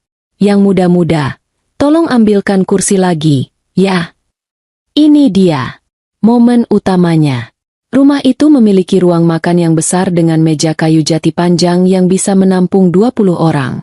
Keluarga inti, termasuk aku, duduk di sana. Pak Damar, sebagai kepala keluarga, duduk di ujung meja. Ibu Karina di ujung lainnya. Aku, tentu saja, ditempatkan di posisi kehormatan. Tepat di sebelah Rangga. Rangga duduk di kursi di sebelahku dengan gerakan kaku. Dia seperti robot yang baterainya hampir habis. Dia tidak berani menatapku. Dia hanya menatap piring kosongnya. Suasana di meja makan itu ramai. Keluarga besar yang sudah lama tidak bertemu saling bertukar cerita. Tawa terdengar dari ujung ke ujung. Jadi, Rangga, seorang paman yang berkumis tebal berseru dari seberang meja. Ulang tahun keberapa ini? 28, ya? Wah. Sudah waktunya. Kapan nih sebar undangan? Rangga tersedak air putih yang baru diminumnya. Dia terbatuk hebat. Ibu Karina tertawa senang. Sabar, Mas Bima. Itu dia. Kabar gembiranya malam ini. Kita tunggu saja nanti setelah makan. Rangga batuk lebih keras. Wah, wah, wah. Sahut paman itu lagi. Akhirnya, ayahmu ini pasti senang sekali. Ya kan, Damar? Pak Damar, ayahnya Rangga, adalah pria yang pendiam tapi berwibawa. Dia menatap putranya dengan ekspresi yang sulit diartikan. Ada kebanggaan di sana, tapi juga sorot mata yang tajam. Dia bukan orang yang mudah dibodohi. Ayah bangga sekali, kata Pak Damar. Suaranya berat dan pelan, tapi langsung membuat seluruh meja hening. Kamu akhirnya mau serius. Apalagi, ayah dengar kamu juga mau dipromosikan pimpin proyek besar di kantor. Ini dia. Pintu kebohongan kedua telah dibuka. Seluruh mata kini tertuju pada Rangga. Menunggu konfirmasi sang pahlawan. Rangga menelan ludah. Keringat mulai terlihat di pelipisnya. Meskipun ruangan itu ber-AC. Iya, yah, katanya. Suaranya serak. Proyek-proyeknya besar. Klien dari luar. Jadi sibuk sekali. Dia memberikan jawaban berbelit-belit yang sama seperti yang selalu dia berikan padaku. Tapi malam ini, di depan ayahnya yang seorang pengusaha sukses, aku tahu Pak Damar punya bisnis ekspor-impor furnitur. Jawaban itu terdengar sangat lemah. Proyek apa itu? Tanya Pak Damar lagi. Nadanya santai, tapi matanya tajam. Klien dari mana? Sektor apa? Konsultan itu kan harus spesifik. Rangga membeku. Dia jelas tidak siap untuk pertanyaan teknis. Dia terbiasa membual padaku, manajer toko, yang tidak tahu apa-apa soal dunia konsultan. Dia tidak terbiasa ditanyai oleh ayahnya. Sektor manufaktur. Yah, dari Jerman. Jawabnya asal. Jerman? Siapa namanya? Perusahaan apa? Ayah banyak kenalan di Kadin Jerman. Tembak Pak Damar lagi. Rangga benar-benar panik. Wajahnya memucat lagi. Nanti Rangga ceritain detailnya. Yah, ini rahasia perusahaan. Gak enak diomongin di depan banyak orang. Sebuah alasan yang payah. Pak Damar menatapnya lama. Sangat lama. Lalu dia mengangguk pelan. Baik. Hanya satu kata itu. Tapi rasanya seperti vonis. Pak Damar mungkin belum tahu kebenarannya. Tapi dia curiga. Rangga terlihat sedikit lega karena lolos dari interogasi ayahnya. Dia mulai sedikit santai. Dia bahkan mengambil sepotong ayam opor ke piringnya. Dia pikir dia aman. Saat itulah aku memutuskan untuk bergabung dalam percakapan. Aku meletakkan sendok dan garpuku dengan pelan. Aku menoleh ke Rangga, memasang ekspresi paling manis dan polos. "Wah, hebat ya, Mas," kataku. Suaraku terdengar jelas di tengah meja makan. Rangga menoleh padaku. Kaget. Dia tidak menyangka aku akan bicara padanya. Aku melanjutkan. Suaraku masih sama ringannya. "Hebat banget proyeknya. Pasti sibuk sekali." "Ya, pantas aja Mas Rangga butuh refreshing." Keluarga yang lain mendengarkan, tersenyum, mengira ini obrolan manis sepasang kekasih. "Ngomong-ngomong soal refreshing," lanjutku. "Restoran yang kita datangi minggu lalu itu mewah sekali loh, Mas." Mata Rangga membelalak ngeri. Dia tahu kemana arah ini. Dia mencoba memberiku tatapan, "Diam atau kau akan menyesal." Aku mengabaikannya. Aku berbalik sedikit ke arah Ibu Karina dan Pak Damar. "Iya, Bu, Pak, restoran di Hotel Bintang 5. Yang sama teman-teman Mas Rangga itu. Loh, yang namanya Reza dan Farel. Rekan kerja hebatnya di proyek besar itu." Rangga mulai berkeringat dingin. Dia bisa merasakan tatapan ayahnya beralih padanya. "Oh ya?" kata Ibu Karina, terdengar senang. "Wah, Rangga pintar sekali memanjakan kamu, Wulan." "Oh, sangat memanjakan, Bu," kataku. "Makanannya enak sekali." Sampai. Aku berhenti sejenak, seolah sedang mencoba mengingat sesuatu. Sampai tagihannya berapa ya, Mas, kemarin?" Aku menoleh ke Rangga lagi, mataku berkedip polos. "Oh, iya, yang tagihannya sampai 5 juta itu. Loh." Hening. Suara denting sendok paman berkumis tadi yang jatuh ke piring terdengar sangat keras. Pak Damar, yang sedang memegang gelas air putih, berhenti di tengah gerakan. Dia meletakkan gelasnya perlahan. 5 juta? Ulang Pak Damar, suaranya datar. "Untuk makan malam? Bertiga?" "Berlima, Pak," koreksiku sambil tersenyum. "Saya, Mas Rangga, Mas Reza, Mas Farel, dan satu lagi teman mereka. Tapi yang 3 orang temannya Mas Rangga itu, mereka pulang duluan. Katanya ada urusan mendadak." Aku menceritakan versi yang sedikit diubah. Aku tidak mau terlihat menyedihkan. Aku hanya menyajikan fakta yang memberatkan. Wajah Rangga kini bukan hanya pucat. Warnanya putih keabu-abuan. Dia gemetar. 5 juta. Ulang Pak Damar lagi. Kali ini nadanya lebih berat. Dia menatap lurus ke arah putranya. "Rangga." Semua orang di meja makan itu diam. Mereka tahu sesuatu yang besar sedang terjadi. Rangga membuka mulutnya. Menutupnya lagi. Dia seperti ikan di daratan. "Yah, itu. Dia tergagap. "Itu meeting klien." "Yah, iya. Meeting sama klien. Jadi, dibayar kantor." "Tentu saja dibayar kantor." Itu kebohongan yang bagus. Dalam situasi normal, itu kebohongan yang sangat bagus. Cepat dan meyakinkan. Tapi tidak malam ini. Karena aku tahu sesuatu yang dia tidak tahu. Aku tahu apa yang akan terjadi 5 menit lagi. Aku melirik jam di dinding. Pukul 8 kurang 2 menit. "Oh," kataku lagi, seolah baru sadar. "Dibayar kantor, ya? Tapi, Mas bukannya malam itu." Mas Rangga bilang. Rangga menatapku. Matanya melotot, penuh peringatan. "Jangan teruskan." Tapi aku tersenyum. "Mas Rangga kan bilang malam itu, kita putus." "LED akan." Suara Ibu Karina yang tercekat terdengar. "Apa-apa, Nak? Putus?" Seluruh meja kini menatapku. Lalu ke Rangga. Lalu ke aku lagi. Rangga setengah berdiri dari kursinya. "Wulan, apa maksud kamu?" teriaknya. Akhirnya kehilangan kendali. "Loh?" Aku memasang wajah bingung. "Bukannya Mas Rangga yang bilang di restoran itu?" "Mas bilang." "Jujur, Wulan, aku rasa kita nggak cocok." "Mas bilang aku, penampilanku norak.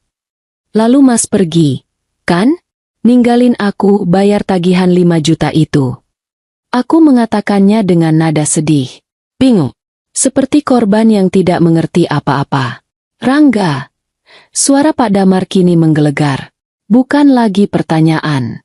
Itu adalah raungan. Enggak. Yah. Enggak. Dia bohong. Teriak Rangga. Kini panik. Dia gila. Dia nggak terima aku putusin, makanya dia ngacau di sini. Ini dia. Persis seperti yang sudah kuduga. Dia akan membalikkan fakta. Dia akan membuatku terlihat gila. Aku menunduk. Bahuku bergetar seolah aku akan menangis. Tapi, Bu, ibu sendiri yang undang aku. Ibu bilang, ada kabar gembira. Anak kurang ajar. Pak Damar membentak Rangga. Dia bohong. Yah, sumpah. Dia. Tepat saat suasana tegang itu mencapai puncaknya, saat Rangga sedang menunjuk-nunjuk wajahku dan menyebutku gila, bel pintu berbunyi. Suara bel itu nyaring, memecah ketegangan seperti pisau. Semua orang terdiam. Bunyi lagi. Kali ini lebih mendesak. Ibu Karina, yang masih syok, menatap suaminya. Siapa itu? Biar bibi yang buka, kata seorang tante. Enggak, kata Ibu Karina, berusaha menguasai diri.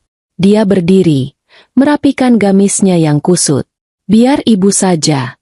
Sekalian mendinginkan kepala. Dia berjalan pelan keluar dari ruang makan, menuju pintu depan. Rangga masih berdiri, napasnya terengah-engah. Matanya masih menatapku penuh kebencian. Dia pikir dia baru saja lolos dari satu masalah, dan sekarang harus menghadapi masalah baru. Dia tidak tahu bahwa masalah baru itu adalah masalah yang sama.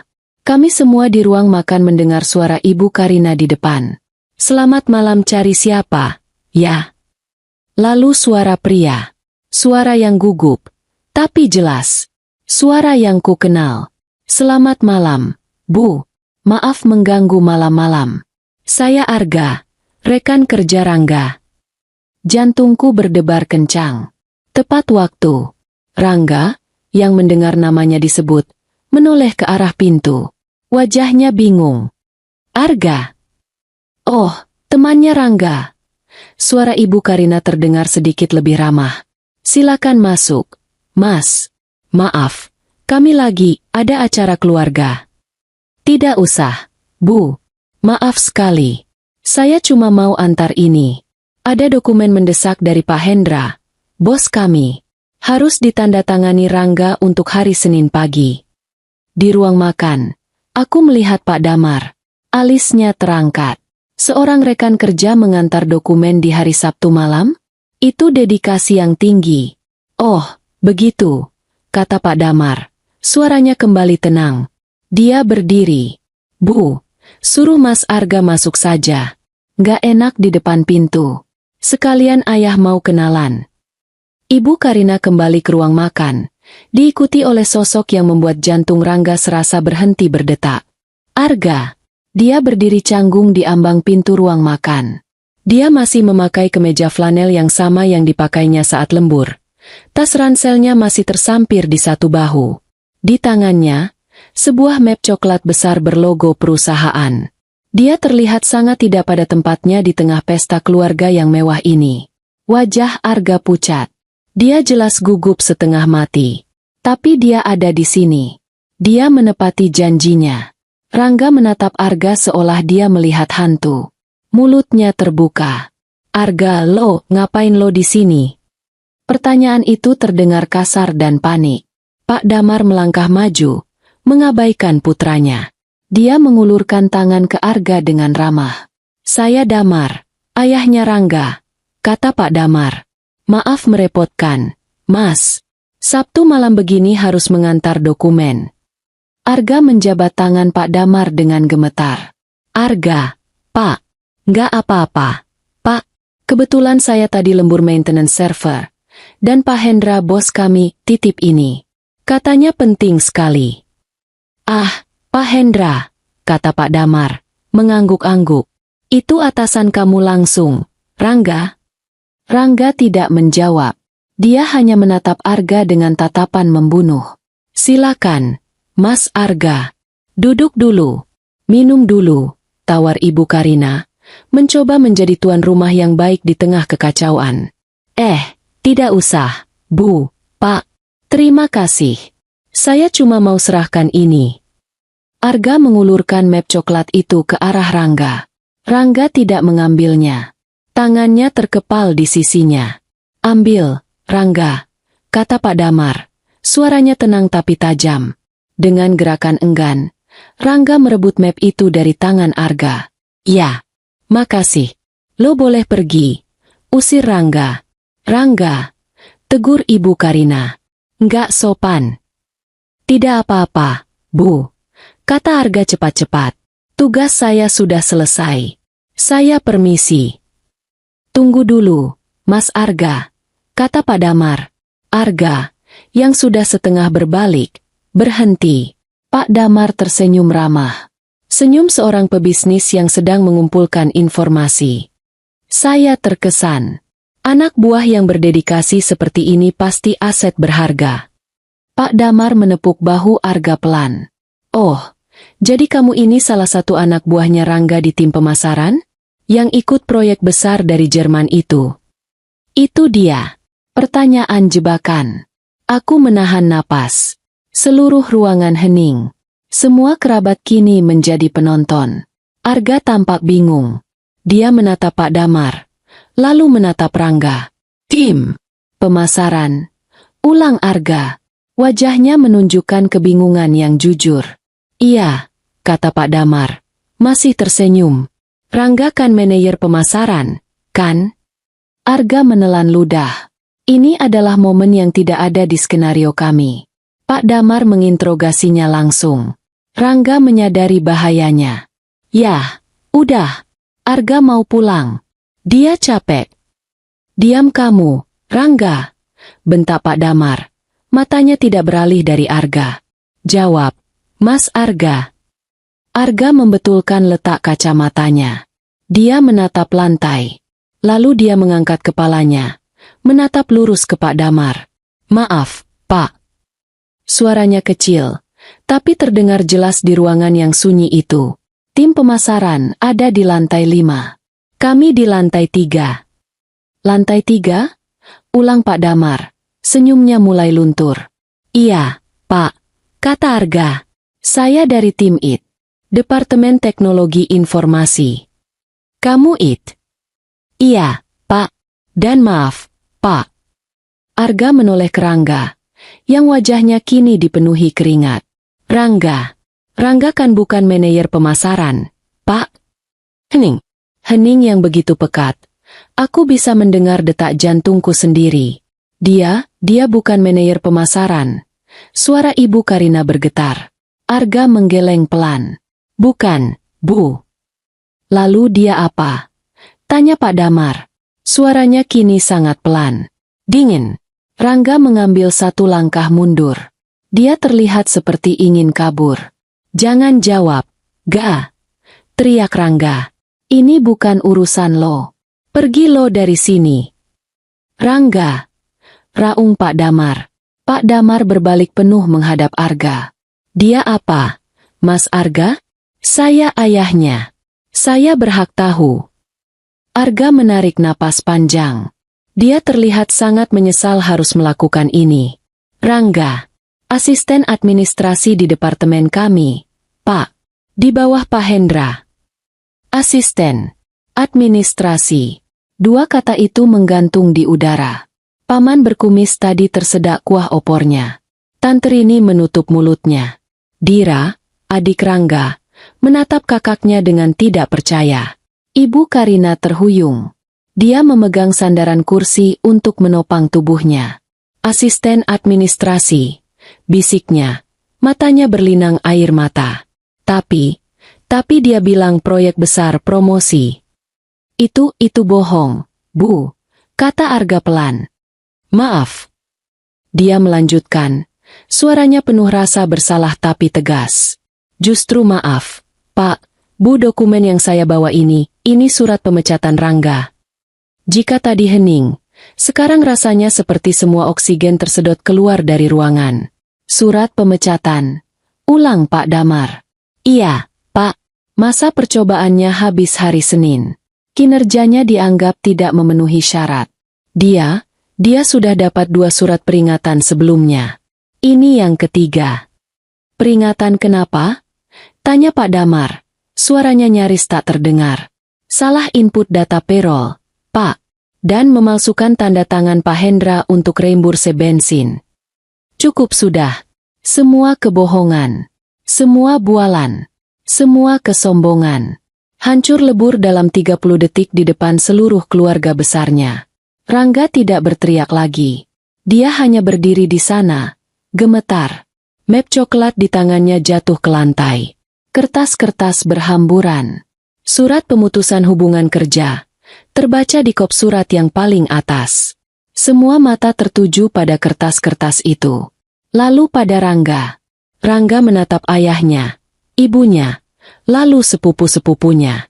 Wajah mereka bercampur aduk antara syok, kasihan, dan jijik. Dan kemudian, dia menatapku. Aku masih duduk di kursiku. Aku tidak bergerak. Aku tidak tersenyum. Aku hanya menatapnya. Dia akhirnya mengerti. Dia mengerti bahwa ini bukan kebetulan.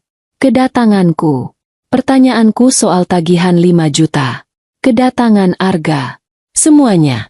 Dia sadar bahwa aku tahu. Aku sudah tahu segalanya. Bahkan sebelum aku melangkahkan kaki ke rumah ini. Kebencian di matanya tergantikan oleh sesuatu yang lain. Kengerian. Kesadaran penuh bahwa dia telah menghina dan meremehkan orang yang salah. Kamu. Desisnya padaku. Ini semua rencanamu. Aku tidak menjawab. Arga, melihat tugasnya sudah selesai dan suasana menjadi sangat tidak nyaman, mulai melangkah mundur. Pak, Bu, saya permisi dulu, katanya pelan. Maaf sudah mengganggu. Tidak ada yang menjawabnya. Mereka semua masih terpaku pada kehancuran di depan mata mereka. Arga berbalik dan cepat-cepat keluar dari rumah itu. Dan tinggallah kami. Keluarga yang hancur. Dan aku, sang katalis. Ruangan itu sepi. Sangat sepi.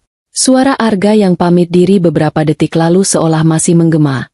Meninggalkan jejak ketidaknyamanan yang pekat. Map coklat itu tergeletak di lantai. Di antara remah-remang pesta. Kertas-kertas putih berisi rincian kebohongan Rangga berhamburan di atas keramik marmer yang dingin. Surat pemutusan hubungan kerja. Asisten administrasi. Pemalsuan tanda tangan. Setiap kata itu adalah paku yang menancap di peti mati reputasi Rangga. Semua mata paman, tante, sepupu, dan kedua orang tuanya, tertuju pada tumpukan kertas itu. Lalu, perlahan, semua mata itu beralih ke Rangga. Dia masih berdiri di sana, gemetar hebat.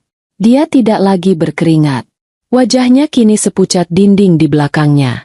Dia menatap tumpukan kertas itu, lalu menatapku. Aku masih duduk tenang di kursiku. Sendok dan garpu di tanganku sudah kutaruh dengan rapi di atas piring yang isinya nyaris tak tersentuh. Mata Rangga menyipit. Kengerian di wajahnya perlahan tergantikan oleh sesuatu yang lain. Sesuatu yang buruk, yang hitam. Kebencian murni. Dia akhirnya sadar, di tengah kehancurannya, bahwa ini bukanlah kebetulan. Kamu. Desisnya. Suaranya serak dan rendah. Ini semua rencanamu. Dia menuduhku. Di depan semua orang. Dia tidak menyangkal kebohongannya. Dia tidak memohon ampun pada ayahnya. Dia menunjukku sebagai biang keladi. Pak Damar menoleh ke arahku. Wajahnya kaku, sulit dibaca. Ibu Karina menatapku dengan mata sembab. Ekspresinya campur aduk antara bingung, dikhianati, dan mungkin sedikit harapan.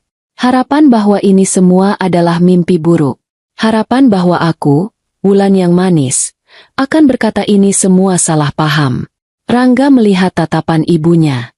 Dia melihat celah. Iya, Bu. Yah. Suaranya tiba-tiba meninggi, histeris. Kalian lihat, kan? Dia yang bawa orang itu ke sini. Arga itu temannya. Dia benci sama aku karena aku putusin dia. Dia nggak terima. Dia mau hancurin aku. Dia kembali ke narasi andalannya. Aku adalah mantan pacar gila. Dia menunjuk wajahku. Dia bohong. Semuanya bohong. Surat itu palsu. Dia dan Arga mereka sekongkol. Mereka. Cukup, Rangga. Suara ayahnya memotong ucapannya seperti pisau bedah. Dingin. Ejem. Tanpa emosi. Pak Damar bahkan tidak menatapnya. Dia menatap kertas-kertas di lantai. Kop surat perusahaanmu. Tanda tangan Pak Hendra, yang aku kenal di asosiasi pengusaha. Ini bukan palsu. Tapi, yah. Diam. Pak Damar akhirnya mengangkat kepalanya. Dia tidak menatap Rangga. Dia menatapku. Matanya yang tajam dan lelah itu menyorot lurus ke mataku. Dia tidak bertanya. Dia menunggu. Dia telah mendengar versi Arga. Dia telah mendengar versi putranya. Sekarang, dia ingin mendengar versiku. Seluruh ruangan menunggu. Aku menarik napas pelan. Aku tidak berdiri. Aku tetap duduk, menjaga posisiku. Aku tidak ingin terlihat agresif. Aku hanya ingin terlihat jujur. Aku membalas tatapan Pak Damar. Dan soal kabar gembira, kami. Kataku. Suaraku terdengar jelas di ruangan yang sunyi itu. Rangga terkesiap. Dia pasti lupa soal itu. Aku melanjutkan. Suaraku tenang dan tidak bergetar. Kabar gembiranya adalah... Aku berhenti sejenak. Menoleh ke Ibu Karina yang menahan tangisnya. Kabar gembiranya adalah apa yang saya katakan tadi benar, Bu. Benar apa? Bisik Ibu Karina. Kabar gembiranya adalah Mas Rangga memang memutuskan saya di restoran mewah itu minggu lalu. Tepat di hari dia membual pada teman-temannya bahwa dia akan dipromosikan. Aku tidak menatap Rangga. Aku menatap kedua orang tuanya. Aku berutang penjelasan pada mereka, bukan padanya. Dia bilang, lanjutku, saya jelek, penampilan saya norak, dan saya tidak selevel dengan dia, seorang manajer pemasaran, yang akan segera sukses. Setiap kata, jelek, dan norak, keluar dari mulutku tanpa emosi. Aku menyajikannya sebagai fakta, bukan sebagai keluhan. Dan kabar gembira terakhir, kataku, kini suaraku sedikit bergetar, bukan karena sedih, tapi karena mengingat penghinaan itu. Kabar gembiranya adalah, dia pergi begitu saja. Meninggalkan saya untuk membayar tagihan makan malam. Perayaannya, tagihan sebesar 5 juta rupiah sendirian. Dengan teman-temannya yang menertawakan saya. Aku selesai. Aku telah mengatakan kebenaranku. Hening.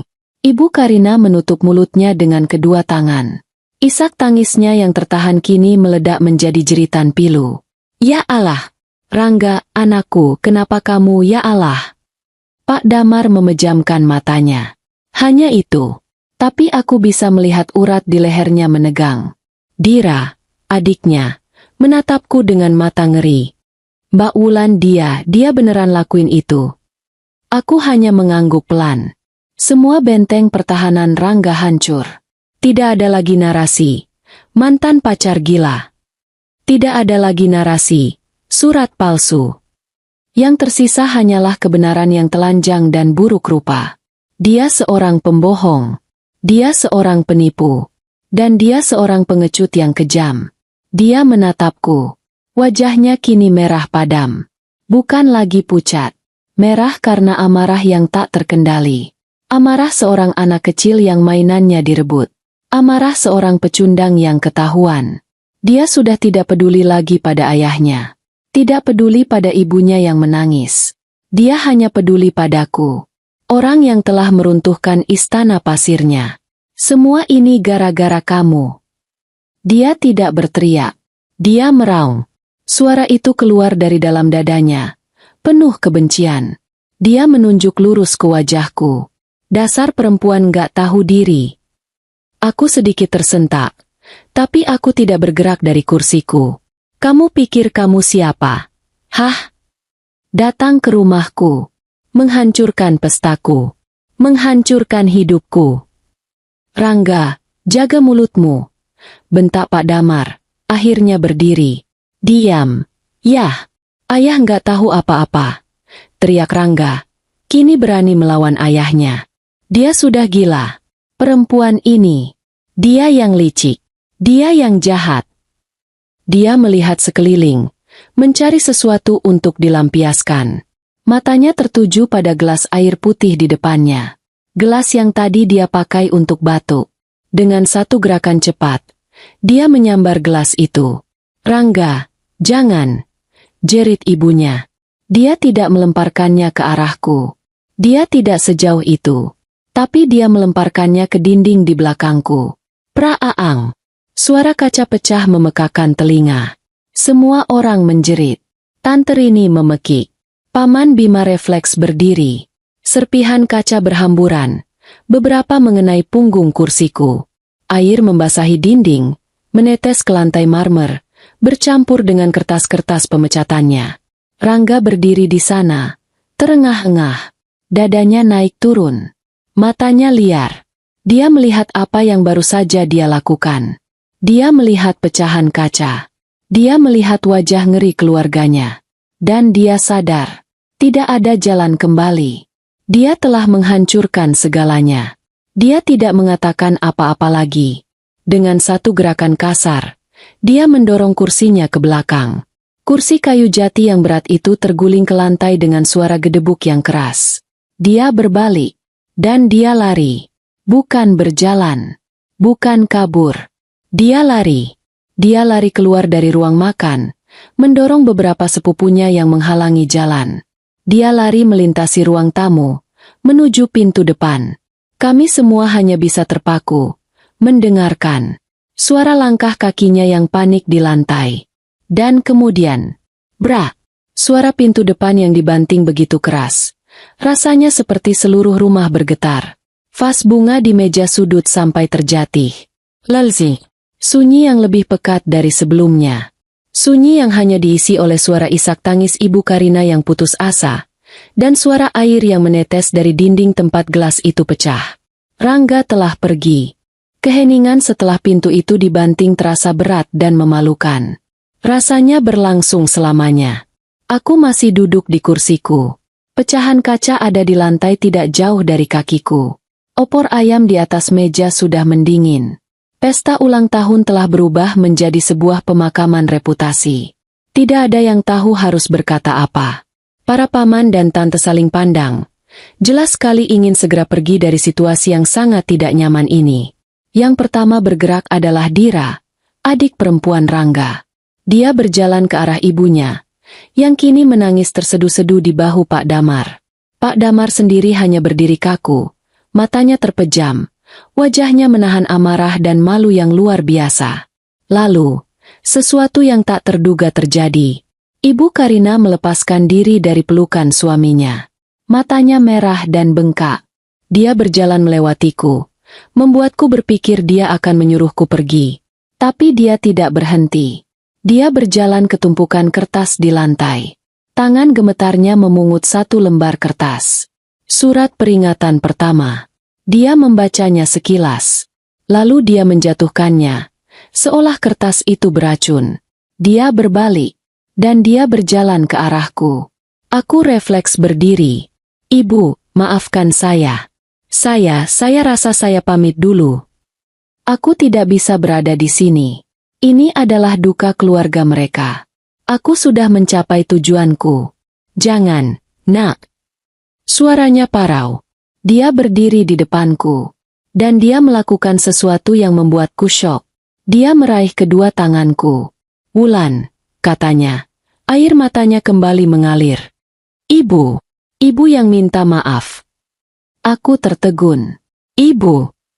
Ibu yang minta maaf. Atas nama Rangga. Ibu minta maaf. Ibu. Ibu nggak tahu. Ibu nggak tahu kalau dia jadi anak seperti itu. Dira, adiknya, kini berdiri di samping ibunya. Matanya juga merah. Mbak Wulan maafin Mas Rangga. Ya, dia jahat banget sama, Mbak. Aku tidak tahu harus berkata apa. Aku datang untuk membongkar kebohongan. Aku tidak siap untuk ini. Aku tidak siap untuk kebaikan mereka. Ibu. Pak, ini bukan salah ibu atau bapak. Jelas ini salah kami. Suara Pak Damar tiba-tiba terdengar. Dia tidak lagi marah. Dia terdengar kalah. Kami yang gagal mendidiknya. Kami terlalu memanjakannya. Memberinya semua yang dia mau. Sampai dia pikir dia bisa berbohong dan merendahkan orang lain seenaknya. Dia berjalan ke arahku. Wulan, terima kasih. Aku menatapnya bingung. Terima kasih untuk apa, Pak? Terima kasih sudah membuka mata kami. Walaupun caranya pahit, tapi kami lebih baik tahu sekarang, daripada kami terus dibohongi. Terima kasih sudah menjadi perempuan yang kuat dan jujur. Aku kehabisan kata-kata. Ibu Karina mengeratkan genggamannya di tanganku. Wulan, jangan pergi dulu. Ya, nak, temani ibu. Dia menoleh ke arah kue ulang tahun besar di meja dessert. Kue Black Forest dengan lilin angka 28 yang belum sempat dinyalakan. Pestanya memang sudah hancur, bisik Ibu Karina. Tapi kuenya sayang kalau dibuang. Temani ibu makan kue, ya? Cuma 1 potong. Itu adalah permintaan paling aneh, paling menyedihkan, sekaligus paling tulus yang pernah kudengar. Aku mengangguk pelan. Baik, Bu. Malam itu berakhir dengan cara yang surreal. Para kerabat pamit satu persatu dengan alasan mendadak. Tinggallah aku, Pak Damar, Ibu Karina, dan Dira. Duduk di ruang makan yang berantakan, di antara pecahan kaca dan sisa-sia makanan. Makan kue ulang tahun dalam diam. Pak Damar memotong kue itu sendiri.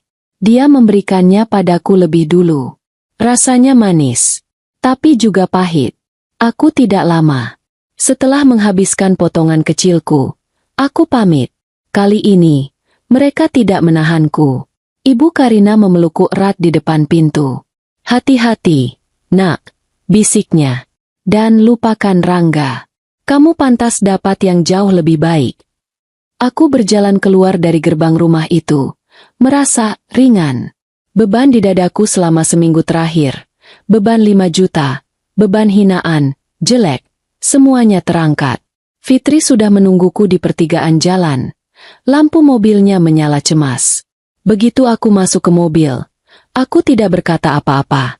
Aku hanya menangis. Tapi ini tangisan yang berbeda.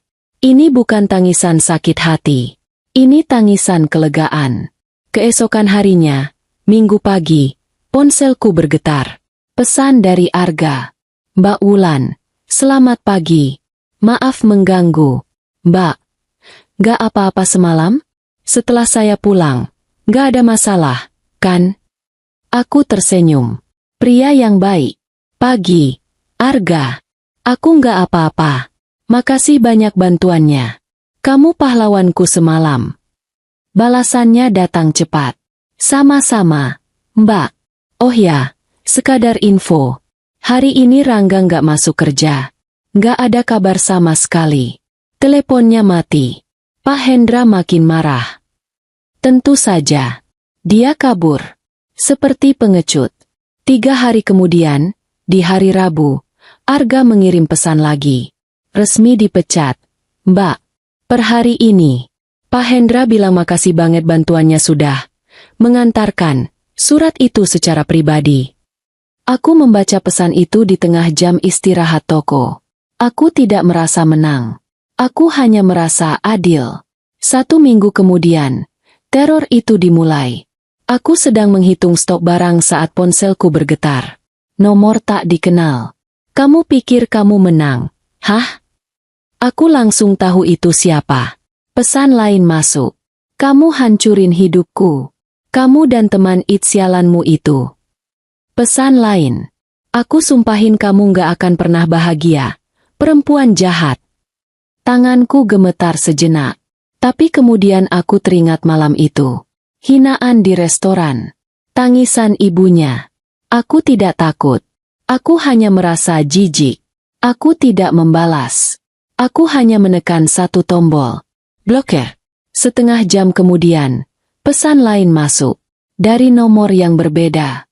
Dia pasti membeli kartu perdana baru. Kenapa nggak balas? Hah? Takut kamu? Desert. Bloker. Itu terjadi 4 kali lagi selama 2 hari. Dia menelepon. Aku tolak. Dia mengirim SMS penuh makian. Aku blokir. Lalu, di hari ketiga, semuanya berhenti. 3 bulan berlalu. Musim hujan datang menggantikan kemarau. Toko retail tempatku bekerja akhirnya memberiku promosi. Bukan manajer abal-abal seperti yang dibualkan Rangga. Aku naik jadi area supervisor, membawahi 3 toko di wilayah Depok. Apartemen studioku sudah kuganti dengan apartemen 2 kamar yang lebih layak. Tagihan 5 juta itu sudah lama lunas, dan tabunganku mulai terisi kembali. Aku sedang minum kopi di sebuah kafe dekat kantor baruku. Cuaca di luar mendung. Terus, kataku sambil tertawa. Dia bilang servernya down gara-gara ada tikus gigit kabel. Tikus? Di ruang server? Nggak masuk akal banget. Pria di depanku tertawa. Dia menyesap cappuccinonya. Ya, itu alasan klasik, Mbak, kata Arga. Kalau udah mentok, salahin tikus atau cuaca. Kami bertemu sesekali. Setelah malam itu, Arga dan aku, kami menjadi teman. Hanya teman. Tidak lebih. Kami terikat oleh rahasia aneh malam itu. Dia akan cerita soal dunianya, dunia kabel dan coding. Aku cerita soal duniaku, dunia diskon dan keluhan pelanggan. Ngomong-ngomong, kata Arga tiba-tiba, seolah baru teringat. Aku dengar kabar. Kabar apa? Tanyaku. Soal dia, kata Arga, enggan menyebut nama. Fitri yang cerita. Katanya dengar dari anak kantor lama. Dia pindah keluar kota. Jauh. Oh ya.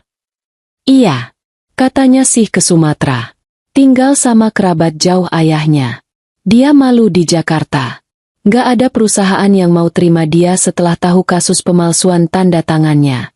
Dan gosipnya, Pak Damar coret dia dari daftar warisan. Aku terdiam sejenak, mengaduk kopiku. Aku tidak merasa senang. Aku tidak merasa sedih. Aku tidak merasa apa-apa. Dia hanya nama dari masa lalu.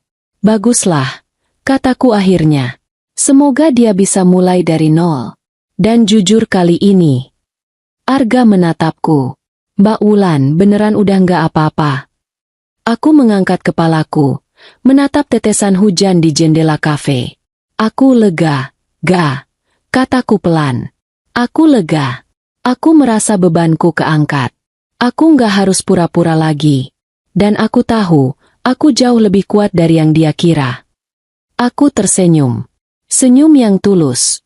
Kopi lagi. Tawarku. Dia mengangguk. Boleh. Aku memanggil pelayan. Hidup terus berjalan. Dan untuk pertama kalinya setelah waktu yang lama, aku merasa akhir yang baru ini adalah awal yang sangat indah, yang sangat indah, yang sangat indah, yang sangat indah, yang sangat indah, yang sangat indah, yang sangat indah, yang sangat indah.